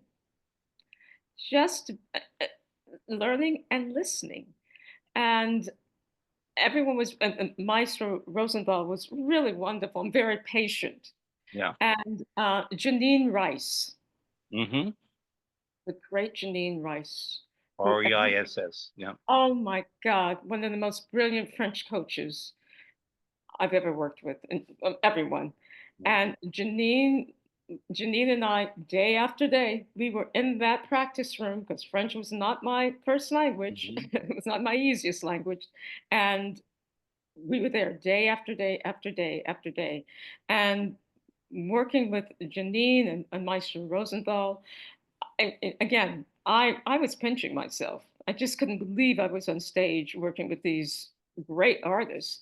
And as a young singer, and the thing about it, I wasn't in the Young Artists program. I was a weekly singer. But I had some experience, but not a lot of experience. And so a lot of it, and I was learning right there on my feet, but I was just sitting there listening and I would come to a rehearsal, and even though I wasn't called, and just sit there and watch. And I remember, and then also Purnell, working with Purnell. Jean-Pierre Purnell, yeah. Jean-Pierre Purnell. And so I was very fortunate. And then I think my next assignment with Xenia, with Marty Xenia and Boris Godunov. Now, that was a spectacular production the Met should never have gotten rid of. It was directed by August Everding, and the design was by Ming Cho Lee. It was one of the great Met productions of all time, certainly in the past 75 years. Yeah. And it was conducted by James Conlon. You mentioned Paul Pliszka as P-Man. Let's talk about him first. and then I want to talk about Marty Talvolo. I think Loretta DeFranco was in that production too, as the innkeeper or whatever the Yes, role was the called. thanks. Yeah. Yes, So yes, talk about exactly. these two beloved artists who recently died this year. Paul Yes. Fleischer and Loretta DeFranco. Um, Paul, very funny story. Paul was covering Marty, covering for Of Boris. course. Yeah. And so Marty wasn't there for the first couple of weeks. So, and Marty, how tall was Marty? Like About 6'9". 6'9". Okay. And I'm, In I'm other words, 5'1". more than Okay. 2 meters tall. 2 meters Exactly. plus tall. Yeah. So there was one point where Senya would come in and she would hug her father, right? So I would go run over to Paul and I would just kind of grab him around the waist and fine. We were having a great time, no problem. And then one day, I think the assistant said to me, "When you come in, Harolyn, you have to find another place to hug him." I said, Not "When his Marty knee. comes," and I went, "Oh, really?" So Marty finally gets to the rehearsal and he walks in. I went, "Oh, yeah, that's not going to work. That's not going to work." I mean, but again, just to hear that voice on stage, just to hear that voice on stage. And you know, And when a you're on, spectacular actor, oh, oh, an I, extraordinary actor. oh, Fred, between, again, we go back to a consummate artist being the acting, the vocal, and taking the vocal and the acting is in the vocal. Yeah. And so, and then again, hearing his voice for the first time, I just stood there. I couldn't move because that sound coming at you. Hmm. And so, again, it was just such a wonderful opportunity to be on stage with Marty, with Paul, such a gentleman, just such a Yeah. He wonderful was. soul and gentleman. And Loretta was just pure fun. I mean, sometimes I would look over there and go, she's funny. I like her. But also, again, just watching how do you take a breath? How do you sing those words? How do you take the text and the text is right here? How do you figure out the dynamics? How do you figure out the staging and the acting and put all that together? And Paul and Loretta had worked with all the greats at that point. And I'm this newbie coming in, just trying to absorb all of this as fast as I can. If people So, do a photo search for Met Gala, October 22nd, 1983, um, that was my happiest day of my Met career because it was almost every great singer in the world was on the stage. The only ones we didn't have were Tatiana Troyanos, Renata Scotto of all things, and Leonie Rieseneck.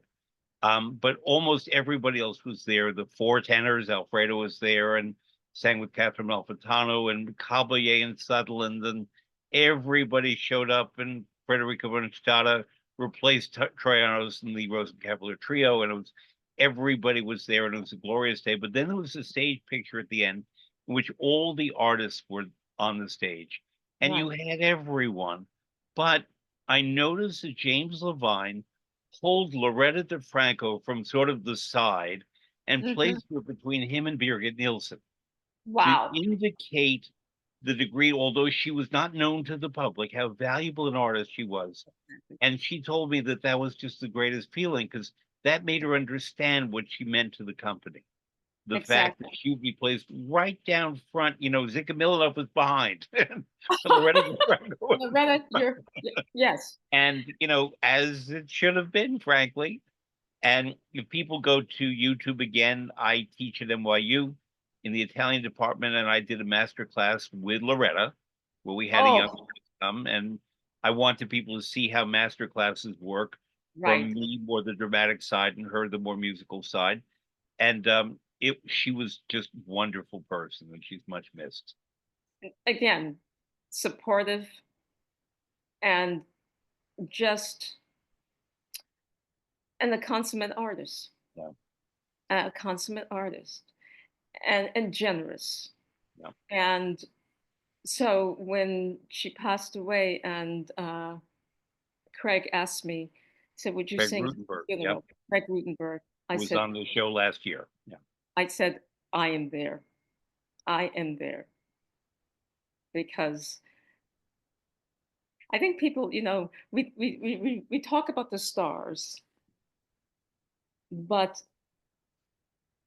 it's all of us are there as stars in the respect of making this opera work.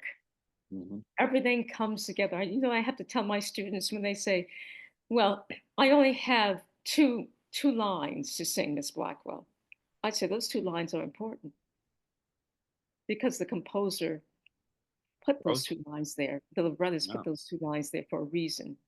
So those two lines are just as important as singing the entire role. That character is there for a reason. So there aren't any small roles because every role is important. So your job is to go out there and to do that and to sing that role and to act that role and communicate that role with excellence. I want to speak a little more about Marty Tavlo. He Yes. was not conventionally handsome, but I think that he was one of the most gorgeous men I'd ever seen. He had Really? such a beautiful, I'm saying conventionally handsome, because he Yes. was so Yes. tall you Okay. had to look up to see his face. And Right. the face often had a wild beard and Exactly. his That's Finnish true. eyes. But there was just something so remarkable about him and beautiful just to look at. And then his soul was so beautiful, and he sang Yes. with that. And people don't know about him that he had diabetes. I knew that because I would often be his spotter just in case Oh, I he was didn't know not that. feeling well. And Right. he died at the age of 55 dancing at his daughter's wedding. Oh. Yeah. And the Met was supposed to have done a recorded telecast. It was the money of frankly, of the Boris Goodenough you were in, but they Oh. postponed it and broke his heart, and then he died. And they used the money for another opera. I won't say which, but for more conventional opera with an okay cast, because they thought that the conventional opera would have a wider audience than Boris Godunov. And in so doing, misdocumenting one of the most extraordinary individual performances, namely Marty Talbot's Boris Godunov. It's like saying Maria Callas, Tosca, Joan Sutherland, Lucia, or Right. Norma, maybe. Um, there are certain roles we just sort of say one artist with that role. Um, Exactly. and Exactly. Marty Talbot, Boris Godunov, was that. There was Absolutely. no one Absolutely. else. I've seen many Borises. I adore Renee Poppening's a great, and Brent Tervel and Paul Plishka. I've seen them all.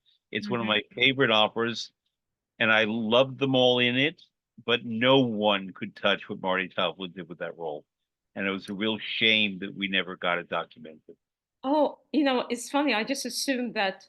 Well, no, I guess not, because when did I do that? 87, 1987. Yeah, and we weren't doing it then. I mean, we weren't. Oh, wow. I and he just died assumed. not too long. I was still working at the Met then.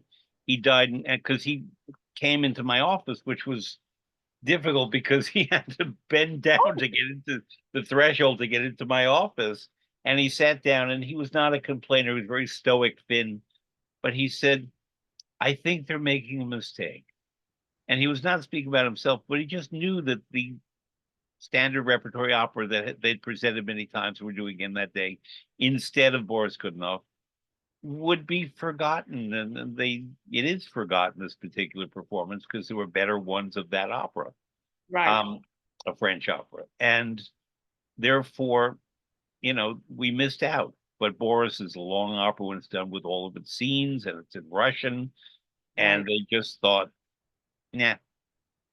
And, nobody was, for the opera world, a huge star, although Marty Tavla, to me, is one of the greatest stars of all. But nonetheless, um, I think the Met, I love the Met, but they made a mistake with that one. So I Uh, want to go to the next. I You agree. with Agree. Barbarina in Le Nozze di Figaro with a wonderful cast that had a rotating cast. And one of the people who made her debut was one of my favorite artists, Anna Sophie Van Otter as Cherubino. Yes. Yes. And you told me a while ago that for you, one of the great moments in opera is the end of the second act of Le Nozze di Figaro. Why is that? I know why, but why is that? I said to someone recently, I said, if there was one note added or one note taken away, it would destroy the perfection of of that second act. To me, it's just amazing how all the characters just intertwine and come together. The key changes, which are Yeah, just seamless. Um, uh, the Even with the time signatures that are just seamless and how they just flow one into each other. It's just you sit there and first when you're learning it, you're just going, oh my God, this is going on forever. But then when you sit down and you really start pulling it apart, you just go, oh my gosh, this is just sheer brilliance. This is genius. And to me, I think that's it.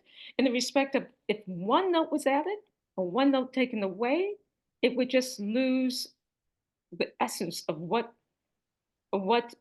musically, dramatically, um, in the second act. Yeah. yeah. Why is it for you? Uh, it took me a long time to get to that because I come from a stage director point of view. And to me, Hmm. the hardest opera to direct of all is Don Giovanni, and the second hardest is Le Nozze di Figaro. And the hardest scene is that scene because there's so much action happening as Cherubino comes in and out and has to hide behind a chair. And Right.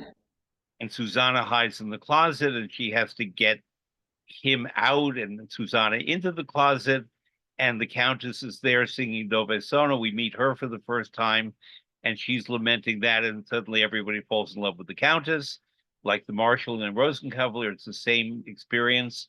Right. And then the stupid count shows up and he suspects everything and then Figaro shows up and thinks he can solve everything but the women, especially Susanna, is are smarter than the men. Thank And you. was that a Harry Belafonte song? That's right, the woman is Smart smarter. That's than right, the that. woman is smarter. It's a Caribbean song. It's Harry Belafonte. That's right. Brrr, on the drums. And I was thinking of that when um, but anyway, the smartest one is Susanna. And because Yes, she happens to be from a lower social order, I hate the term, but that's what this was all about in 1786. And exactly. the Count and the Countess were nobility, but she was more sensitive as a woman, and we care for her more. And the Count is boorish, and Figaro is a lumpy man who can be Absolutely. okay, but Susanna has to keep him in order. Right. And he doesn't realize who his mother is. It's very confusing.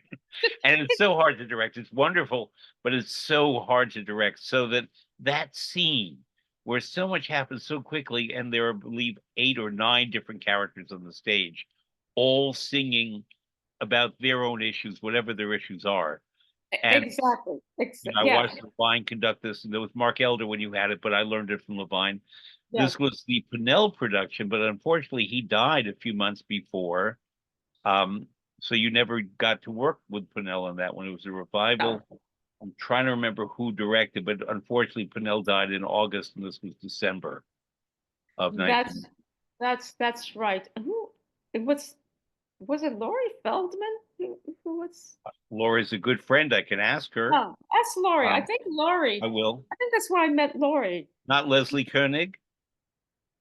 Oh, maybe it was Leslie. Could be. Could have been Leslie. It's Yeah. either Leslie or might have been either Leslie or Lauren. I'll ask Laura. Laura and I email all the time, so I can ask Oh her. yeah, love her. Laura is always permanently invited to be on the show, but she says 9999. It's Hi, 9-9. I won't foster her. It's okay. I love her. Oh, But what was interesting, I had become friends with Thomas Hampson about a year before, oh, and he was singing the before he Count sang the account. before he sang the Count with you Maybe that too. time. Right. Um, because my farewell performance at the Met was February 6th of that same year, 1988. Right. it was Carlos Kleiber making his Met debut in that run, conducting Luciano, Morella Freni, um, Barbara Daniels, who was on the show recently, Tom Oh, Hampson with Chaunard, and a wonderful cast in Bohème. right. And not my favorite opera, to be perfectly blunt, although we spoke favorably about it before. But my first production that I worked on was that opera, December 14th, 1981, with Carreras and Stratas, because I was assisting Zeffirelli at the time. Oh, And so that's how I came in, okay. part of how I came in. And Marilla Franey was the person who actually brought me in, but Oh, it helped to know Zeffirelli. But anyway, so Tom and I became friends at that time. And then hmm, he went on to have a magnificent career, and we still are very much in touch. And I think he's superb. But there were two artists that I didn't really know well were in that production, and there were Roberta Alexander and Barbara Hendricks in the later cast. Barbara Hendricks is Susanna, Roberta right. Alexander is the Countess. And at that time in the late 80s, the Met may have had one or two black performers in a cast. Hmm. But apart from Porgy and Bess, which was 1985, um, there were not, we didn't have a black Susanna and a black Countess ever, Right. That's right. and a black Barbarina. Right. And I remember thinking how great that is and how natural everyone fit, and there was no issue and no question. But both, I didn't get to know Barbara Hendricks at all well, but Roberta Alexander was the one who really captured my heart because she was a beautiful countess, beautiful. I mean, Sure. physically, but also emotionally Yeah. Yeah. and musically. Mm, Did you interact with her at all? And yeah. Well, let me tell you, there is a interesting story about that particular run. Um, the It was Suzanne Menser who was making her debut as Cherubino, and later on, because it was but Anselm von Otter yes, originally, and then Suzanne Metzer. I wrote it down. January 4th, 1989, Menzer, Otter, December 15th, 88. oh, okay. For some reason, I go with Suzanne because well, whoever the Cherubino was, that particular performance, she was ill, and Ah, Hilda Harris was the cover. ah, oh, nice. So Hilda went on for that performance at the last minute. So at one point, there is Barbara, Roberta, Uh, me, Countess, Barbarina, and Barbarina. Carolina.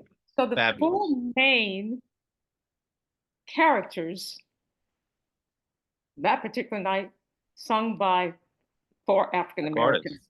Wonderful. And again, we didn't think anything about it. It just kind of happened, right? And it was years later that someone sent me an email and said, oh, for Black History Month, history was made at the Met on blah blah blah blah night for African American artists in the main roles of Les Noces de Figaro. And I went, oh my goodness, wow, that did happen. Hmm. And but again, we were there and we were singing. That's what we were doing. And so Barbara at one point looked over and said, "Oh, I think Barbara noticed it before all of us, right?" She was like, "Oh, oh, okay." And but that was really a special. It was a special evening because, as I said, Hilda jumped in at the last minute and did a wonderful job, and it was just so much fun being on stage with all four of them, the three of them, the four of us. Barbara, Barbara, I had that was the first time working with Barbara. And then I got to know Barbara again a couple summers later at Aix-en-Provence. Yep. And I'm not sure that wasn't her debut, but she hadn't No. been at the Met for some time. And I remember that she had not been at the Met for some time. Roberta had been there for some time, but it was a long time since Barbara had been there, and so it was a great experience working with her and watching her again on stage, and then, as I said, I had the opportunity to work with her again in Aix-en-Provence that particular summer. She was singing Norina and I was singing Blanchen. Um, but she was fun, absolutely fun. And Roberta, I love Roberta. You Roberta, too.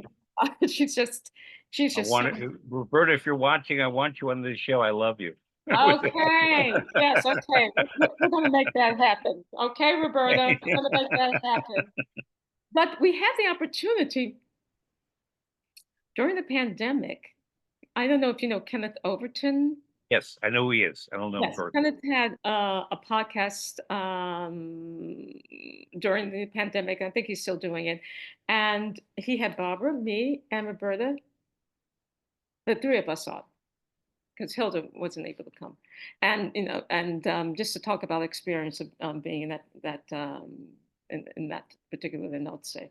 So, yeah, it was, I again, remember where I met Barbara Hendricks because where, it was through Leonard Bernstein. You know, when yes. in doubt, go back to Leonard Bernstein because he roped me in to help work with the New York Philharmonic in '87 on a recording of the Mahler Second that Deutsche Grammophon was doing live. Mhm. And I had known him for already 25 years. So, um, and I was friendly with Krista Ludwig, who was singing the mezzo part in the Mahler Second, and Right, Barbara was singing the soprano part. And right, to me, it's one of the great symphonic recordings of any symphony anywhere is the New York Philharmonic 1987 Mahler 2 with right. Barbara Hendricks, Crystal Ludwig, and Leonard Bernstein. So that's just for people. You can go on Adagio if you are a subscriber to Adagio, and you can hear that all you want. I have a Yes. couple of people I want to talk to you about because I think you and I are setting the record for the longest conversation. We're Really? going to Wagnerian length. We've already passed the Flying Dutchman and we're closing it on Siegfried. Wow. Wow. It feels like we I'm just got happy. started, Fred. I'm happy. But there are two more people I want to ask you about. Of One course. is when I studied singing, Yes. because I did it to really learn what you guys have to do, Thank you. even if eventually I wouldn't wind up singing, I could be the guy who comes out and says La cena è pronta, the famous two lines. But I didn't see more than that for me, and there was other stuff I wanted to do in opera. But I studied with Herman Pry, was my teacher, and you Really? sang with Herman Pry. I know, I know, I know. I sang with Herman Pry. Um, Bravo. I had Bravo. two teachers, Herman Pry and Tito Gobi, but Tito was more about dramatic, how to take the music and the words and transfer into drama. So that Right. was my way into sort of production. But Hmm. you were singing, my teacher was Herman Fry. And he Bravo. was a German Beautiful. singer, magnificent. He was sort of, I hate the term, but he was described this way as a working man's Dietrich Fischer-Dieskau, which is a terrible term. But what he was a magnificent baritone, a great artist who Yes. just was not as exalted in certain people's eyes as Dietrich Fischer-Dieskau. He was a much better actor than Dietrich Fischer-Dieskau by a long shot, and he Hmm. had a certain charm. I knew Hmm. Fischer-Dieskau, and he was a lovely man, actually, very affectionate. But Herman Pryor had a certain kind of Gemütlichkeit charm that was genuine. Yes. He, Yes. he was a very sweet man, and he sang Eisenstein when you were Adele in Fledermaus, which is Adele is a big role, and Eisenstein is a big role, and there's a lot of interaction, a lot of acting. Karen Hofstadt, who I hope to have on this program, was your Rosalinda. That was a great cast. Yeah. Yeah. That was so much fun. Herman was just so much fun to work with. You know, Hmm. he always had that twinkle in his eye. You just never Yeah. knew what's going to come to a performance. But again, he was a wonderful actor, I'm sorry, beautiful singer. Yeah, And what a singer. oh, I mean, he wow. could really do Figaro, and you felt it was an Italianate performance. I mean, Rossini Figaro. Where Dietrich Fischer-Dieskau was a sort of Germanic Figaro, Hmm. and he could get the notes out, but he didn't have that natural resourcefulness that Figaro in Rossini's version, Barbara Seville, has to have. Hmm. He Hmm. just he could do the music, but Herman Prey felt the character. Well, even with Eisenstein, it was the same Yeah, thing.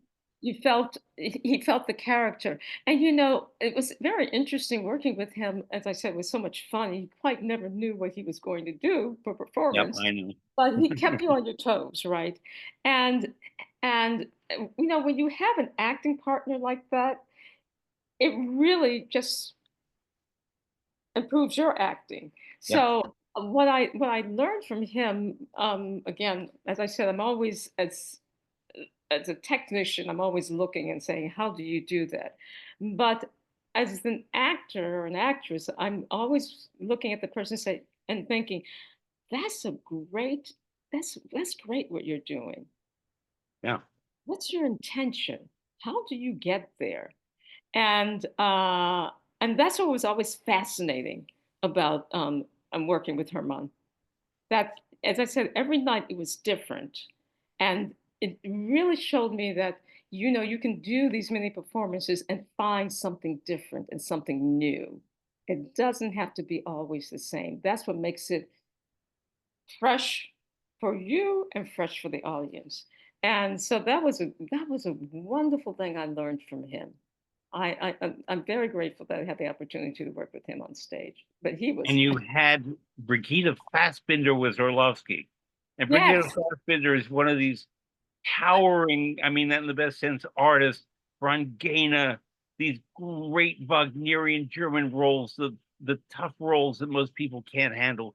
She did with a plum, gorgeous recitalist, leader, such insights. She then directed a theater in Innsbruck. yes, She's a brilliant teacher. She's everything. And she was playing comedy. And what was so interesting in my memory of this, I'd love to know yours. She just right. played it straight. She did the lines and didn't try to be funny. And because she didn't try to be funny, she was very funny. He was funny. No. It was, who's when I did Candide on Broadway, it was Jim Dale who said this to me. Comedy is serious. Yeah. And he said, you don't have to add to it. You just have to do it. And that was a big lesson. And when I watched the comedians on stage, Jim, Artie Johnson, Mhm. uh, I just, You got to work with Dom DeLuise. Dom DeLuise, Dom DeLuise. Oh, I loved working with Dom I can DeLuise. imagine. But again, there was, it was serious and real in the circumstance of this character, and and that's what made it funny. Yep. And whereas even I, as a young actress doing this, well, I would try to add something on to be funny, and Hmm. then I would watch them and I said, no, they're just funny because they're taking seriously what this character is saying, and I went, okay, okay, I get it now, I get it. I think the role model for that is Lucille Ball, who is a brilliant Carol Burnett, fantastic, and I adore her. Plays comedy and situations and characters and all that very well. Lucille Ball played the role of Lucy and I Love Lucy. Exactly. And Ex- all the challenges that Lucy faced, you know, getting chocolates packed and wrapped in time, making wine, whatever it is that she had to do, these were serious tasks. And she never exactly. tried to be funny. She tried to face the task that the character of Lucy had to do, making a Exactly. bread, whatever it was hysterically funny because she approached it so seriously. Exactly, Yeah. exactly, exactly. And that was, I remember Jim and I talking about that one day. And I just went, okay, I've got it. I've got it. And that's what Herman also did. Yeah. So I remember there was another production, I think it was La Fille du Régiment, Oh, yes. where there was a very famous comic actress who wasn't very funny, and I loved her. It was Beatrice Arthur, was played that character Krakendorf. I forget what she's called. She's a Yes. speaking part. She's sort of a grande dame. I saw Kathleen Turner do it at the Met more recently, and she was great Oh, because that must have she been his. played it, Really? imperious with her beautiful voice, her beautiful deep voice. Whereas Beatrice Arthur tried to hit the lines, and it didn't work because you couldn't believe her as sort of a French middle range aristocrat. And I was that a challenge for you in the company, all of you? Because I remember Everything just kind of sagged when she came out. And I love Beatrice Arthur. Best line delivery apart from Eve Arden. Wonderful, but it didn't work. You know, when I think about it, I think P was kind of overwhelmed at being at the Metropolitan Opera. Yeah, I think so. With us discussing it, I think that was it because I remember her being rather nervous, and I'm thinking, "You're B. Arthur, okay? Yeah. You don't need to be nervous." She But played Vera Charles on Broadway with Angela Lansbury. She right, played Yenta in Fiddler on the Roof with Zero Moselle. She knew how to be with big personalities. exactly. But I Yeah. really think something about being on the Metro. It just dawned upon me as we're Oh yeah. talking that something about being on the Metropolitan Opera stage just, I think, just was a little overwhelming for her because I kept thinking this could be funnier. Yeah. And but I tell you who was very, very funny and I loved working with Rosalind Elias. Yes. Who Rosalind played Elias, your grandmother or your aunt or whatever the character my was. aunt, And my never aunt. Marquise de Birkenfeld, right? Is that what Yes, she's called? Yeah. Yeah. Oh, she knew how to play comedy, and yes, she was in the famous Samuel Barber Vanessa. He wrote a role for her, and along with Giancarlo Menotti. They yes, wrote that yes, opera together, and Rosalind, she was great in many things. She was like a Loretta DeFranco in a way, that she was a Met institution and yes, Pope. Yeah, absolutely. And think about it. How old was she when she made her Broadway debut? In 70. Follies. She was Yeah, in as Heidi, the character of Heidi. yes, old Have you Heidi. ever sung Heidi? Believe it or not, I have sung old Heidi. Okay. As a matter of fact, it was I had a friend. As Lynn, he used to say, "On distance, s'il vous plaît, on distance." I had a conversation with a friend who called me up. He says, "Well, you know, we're doing this concert version. We'd like for you to sing Heidi." And I said, "Old or young?" I said, "Young or old?" And he went, "Well, it's Heidi." I said, "Young or old?" He said, "Well," I said, "I think we're going towards old. It's okay." Lucina Morris sang it. Yes, Lich Albanese, Frederica Roncada, and that's Leach wonderful. Albanese. Sure, you're in great company. So I'm in great company. I thought, wait, Leach has done this, Roz has done this, and yes. So yes, I'm in great company. So I think you can disagree with me, but I think the role for which you attracted the most attention at the Met was Oscar in a new production of Un ballo in Moscow, Mass Ball by Verdi, and because it was a new production and it starred Aprile Milo as Amelia, Luciano Pavarotti, Juan Pons, and later Leonucci as Renato. One of my favorite singers, Elena Obraztsova as Ulrika, and later wonderful Florence Quibar, another favorite of mine. It had great cast because Luciano and I were friends. I Mhm. went to all of them. I was one of them. And then we'd go back to his house after and cook and eat and Oh, talk, and not necessarily about the opera. why But did you guys not invite me? he was tired after because he would sign autographs for an hour, and then he Okay, sort of wanted to decompress and eat. and eat. Because, as you well remember, unlike most of your colleagues, he didn't take his makeup off when he was done with Right, the show. He that's would right. sort of go sign autographs and wrap a big shawl around himself and his head and everything, and take his makeup off at home. That's right. I That's think right. in part because he felt he looked better being photographed by the fans Mm-hmm. in It was makeup. And he was right, actually. I mean, Domingo, handsome either way, but Luciano understood that if he kept the makeup on, it would look better than a washed out photo of him exhausted after singing. And he was Mm-hmm. right. Yeah. But I want to ask, will you tell me any memory of that opera? And then I have to tell you about it. I want to ask you about an issue in that production Oh, that I memory. remember well. Okay. I think, I had performed that role several times. And I did it with Luciano in Chicago. Yeah, Um, I saw it. that's where I first studied with him, and I met him. But for me, the end of that opera really moved me to tears. It was hard to sing. Mhm. And sometimes at the end, that what Levine was talking about, that emotion getting in. Yeah, It was sometimes very hard. And, really getting into the character of Oscar and the realization that really you're the person who really gives away the information that yeah. kills him. It winds up Um, with the assassination of the king. yes, the assassination of the king. And so at that moment, really was very emotional for me. Um, I loved it was Act One, Scene Two, in The Fisherman. I love that scene with Luciano. Talk Um, about that scene a bit. That's where he goes down to the port and Ulrika is casting spells and seeing yes, things and telling Amelia, girl, you go out and get out of here. And then he shows up and Oscar is there. I mean, it's it was Verdi genius and Soma Antonio Soma wrote the libretto right. and it was a genius opera.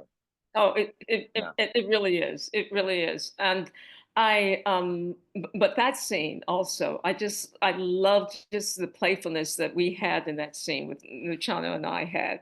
And it was very funny. Years later, Luciano would always do this thing. He really thought I was beginning to think he thought I was a 9-year-old boy, right? Because he would always pat my and years later, we're at the Met luncheon, and I am introducing him, and he literally came up to me after I introduced him, and he started patting me on the head, and I'm going, Luciano, I am not Oscar anymore. But for And him, what did he I was, say? huh? What did he say? I can't remember what he said. I can't, but I Well, I just, can tell you a little bit of why, because he and I discussed it a fair amount. oh, Um, okay. because this was the 80s to 1990, and it's a role he did with Tibaldi. I mean, he did that role for a long time. Um, because this opera was by Verdi, who was very controversial and political, and the censors would not let it be the assassination of a king in Sweden, Right, they had to redo it to set it in Massachusetts right, as a governor of Massachusetts because because Massachusetts could have been Timbuktu to people watching in Milan. They right, didn't know.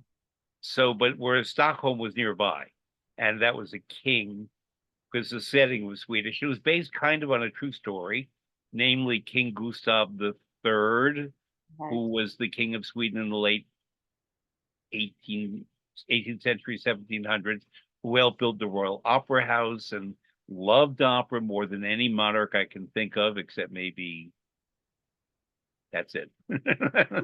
I mean, Good stuff. maybe there's another one. Prince King Charles likes opera. I know that his mother didn't much care for her. Do you know what Queen Elizabeth said about Barbarina? Her favorite opera was La Nozze di Figaro. No. She said, um, "Now I'm suddenly forgetting. What does Barbarina lose? She loses a ring, a what?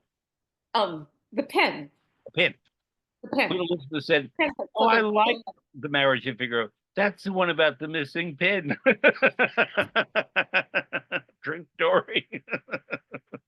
But King Charles loves opera. But anyway, but really, King Gustav of Sweden built opera houses. He loved opera, and so he was just really assassinated.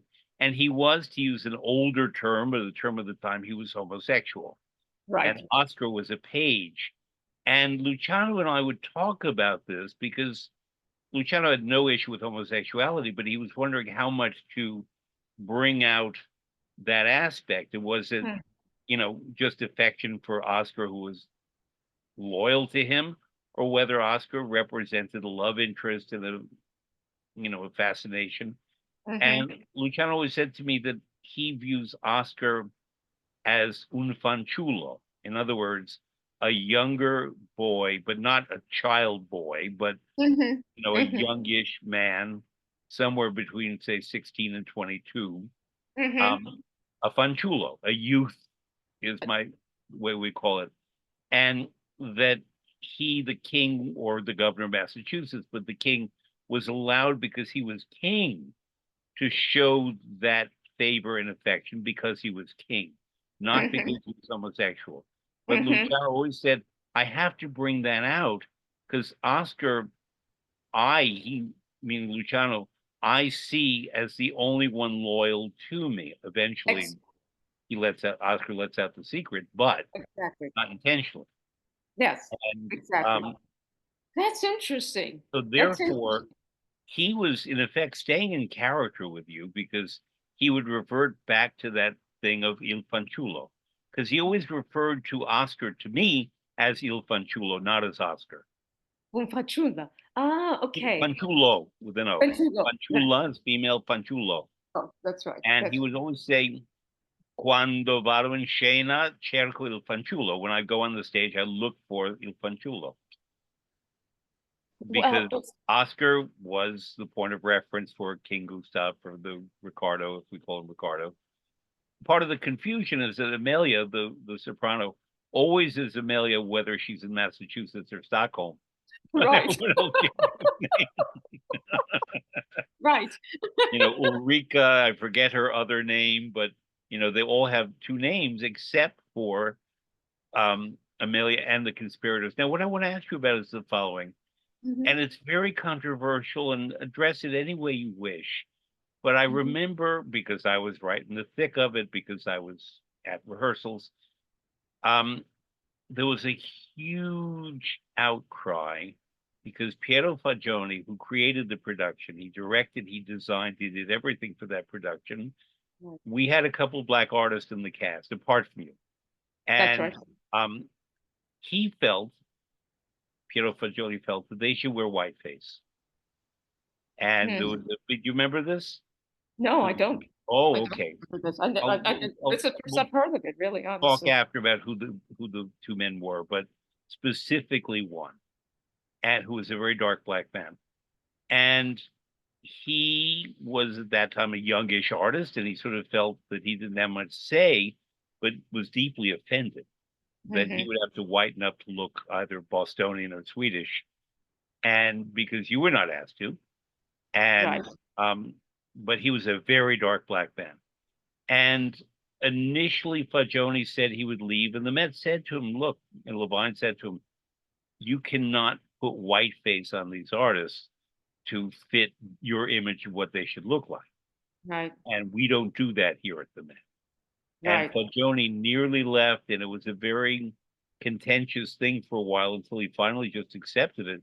And he spoke to me in Italian, and he basically said, "I don't understand what this is about." I said, "Look, we're not talking racism here. We're talking opera aesthetics and the fact that someone playing a role can play the role. Right. We're 30 plus years on from that, but um, I said, just because you think they should look that way." There was one more recent production, The Met. I was not working on that production, in which the designer director felt that the chorus member should be whiter. Hmm. But that was completely rejected, like within seconds. And Right. she was told you can't do that. And if you want to do that, you leave. But with Piero Fagioni 35 years ago, it was a serious fight.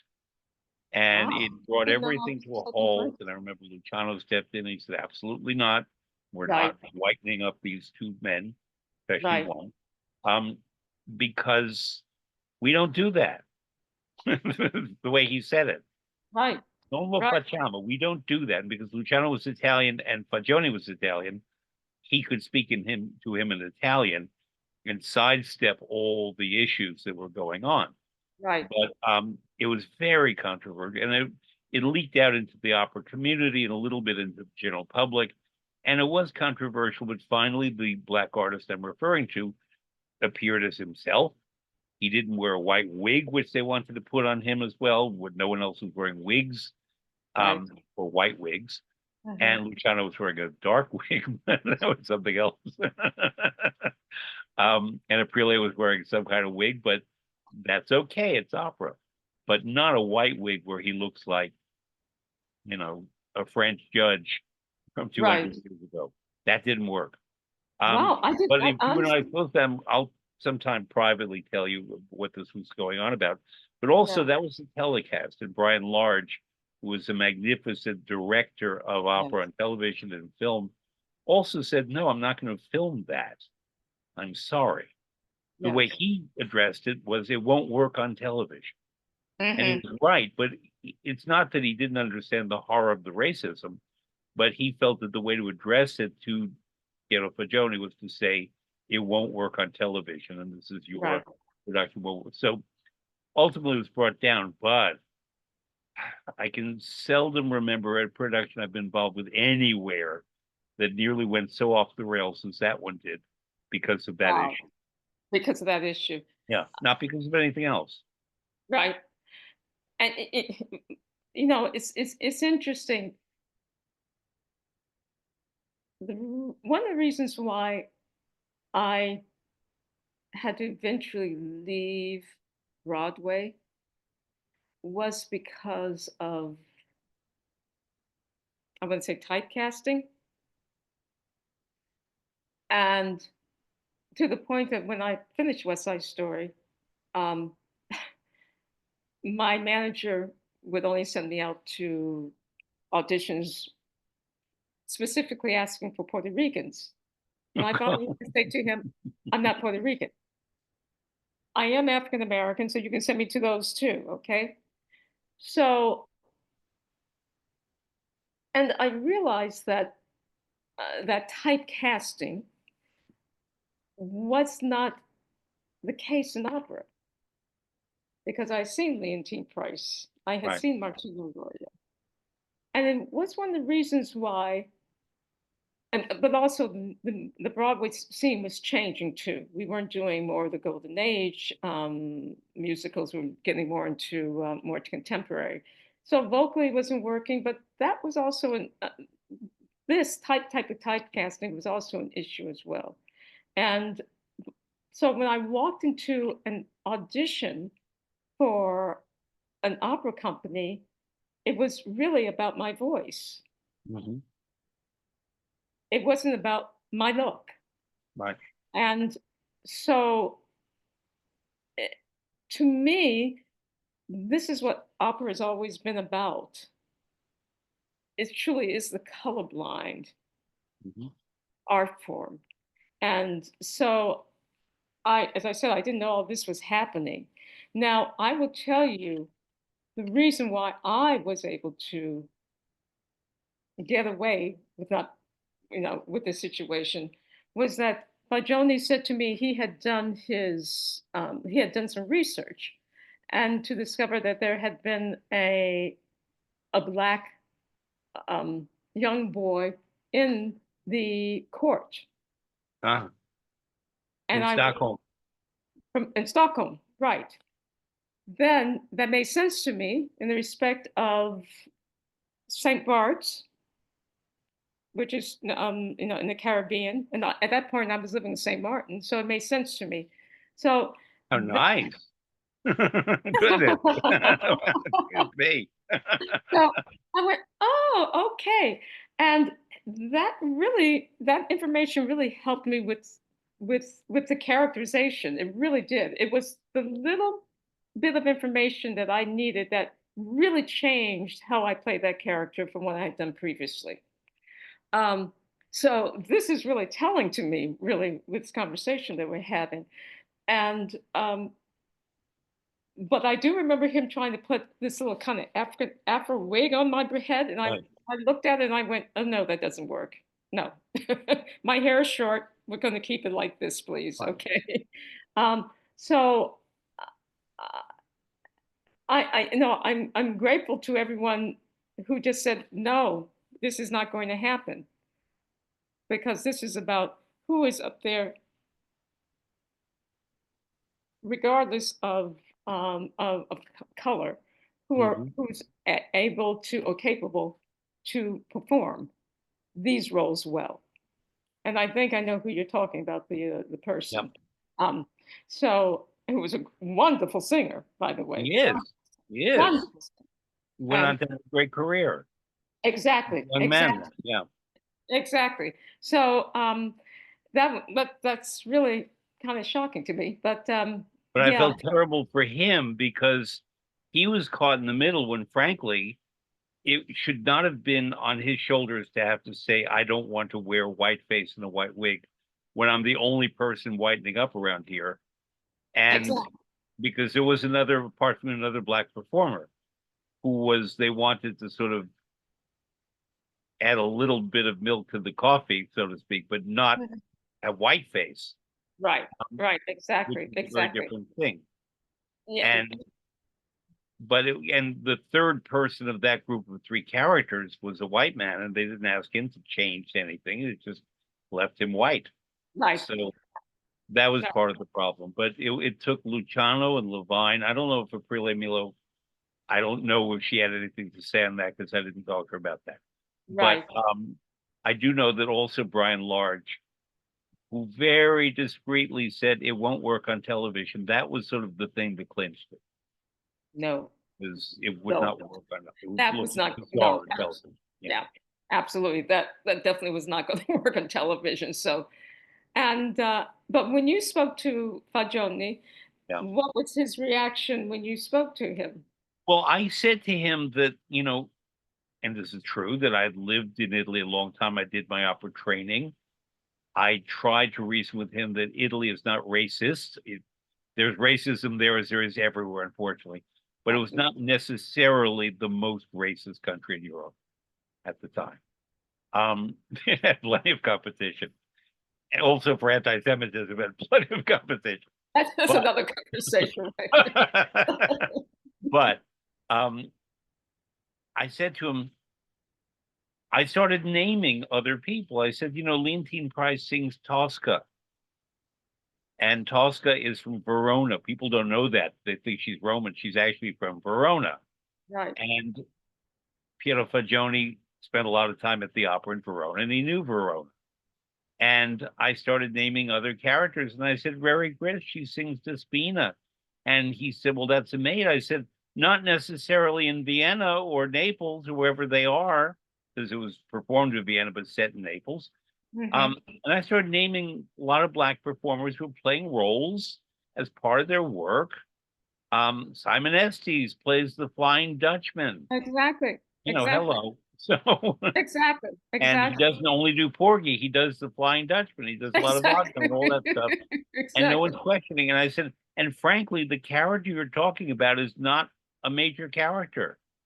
He's one of the minor characters. When he walks out on the stage, let's be dramaturgically, um, that you don't suddenly want the audience to say gasping when they see here comes the judge. Sammy Davis Jr. What he looked like in the white wig. I said, it's just gonna be so jarring. And I said, Absolutely. think of your Absolutely. lead, think of Luciano, think of Aprile, think of Juan Pons, think of gorgeous Elena Obretsova, on whom I had a massive crush. Think of all of them. I did. No secret. Um, so think of them, and don't ruin your production by Right. making that what people talk about. When you have such Yeah, a beautiful exactly. cast and Exactly. great conductor and beautiful scenery and beautiful costumes and everything that was part of that production, Hmm. even the choreography was good. To suddenly Hmm. mar it with this one aberration because he thought that this Swedish character should look like an Ingmar Bergman character. Exactly. And you're right. And, honestly, that is what everyone would have been talking about. Yeah, Honestly, literally sabotaging yourself in that yeah. respect. Yeah. So, And I said, wow. You don't want to be perceived as a racist, do you? He said, No, it's not about racism. It's about being truthful to the character. I said, No, this I, character is I not could the say, best guy on the stage, but there were three bad guys on the stage, four maybe, but certainly three. And he's one of the three bad guys, and don't make him stand out when the other two look, quote, normal. One was a black man, one was a white man, but It was mystified. Oh, wow, wow, wow, wow, wow. I have to say, thank you. I didn't know all that was Sure, happening behind the scenes. sure. I'm glad you didn't know. And then Woo! you later on had Florence Quivar, a wonderful Ulrika, my goodness. Yeah, she was, yeah. And recently, in fact, January 7th of this year, 2025, was the 70th anniversary of Marian Anderson's debut in that role at the Met, January 7th, 1955. And I went to Aida that night at the Met. And on a street sign, we had these flashing signs with New York history. Oh, yes. It said, on this day, 70 years ago, Marian Anderson made her debut, first leading Black American or African American artist in a role at the Met. Was there anything in the Met program? No, which was unfortunate because I posted on Facebook about, celebrating Marian Anderson and everything that that meant. And unfortunately, and this applies to everything, it's why I was a history major. If we forget our history, we're condemned to repeat it and suffer for the ignorance of people who insist that history was something else. Exactly. So Exactly. Fred. that's where I stand. No, I agree with you 100%. I always say you've got to understand the past to live in the present to go forward in the future. That's right. I, and I and I always, that's why, when my teacher said to me, "You don't know who Riri Grist is? You go find out who Riri That's Grist right. is."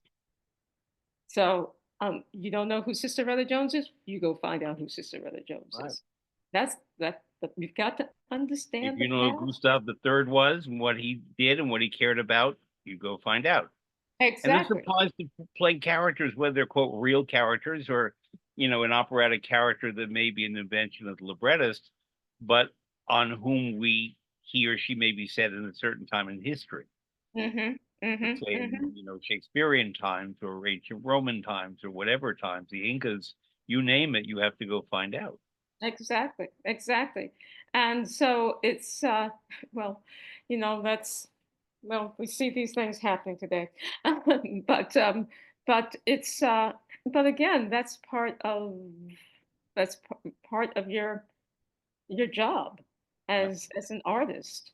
Yeah. And I really do to understand the past so that so you can understand what's happening now and go forward in the future. Darling, when you and I were emailing at the head of this, you said, I wonder what we'll talk about.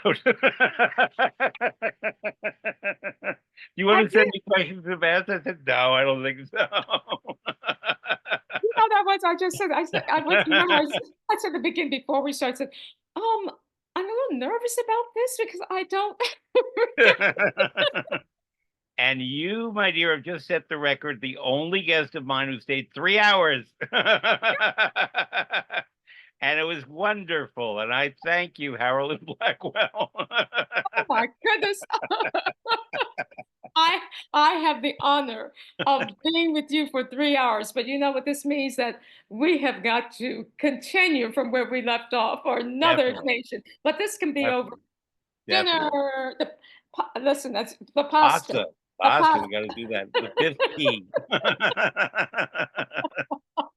Oh So, my Harold Blackwell, and everyone who's gotten to know you in this conversation, all of us who already know you and love you, beloved artist. Now you see why, audience members. You see what I mean? Beloved artist. oh, Thank you so very much, and no, thank you for absolutely everything you my have done pleasure. and continue to do and will do to take this concept of past, present, and future. Thank you Thank so you. very It's been a blessing. Thank you. So much. honored. Take care. Bye bye. Thank you.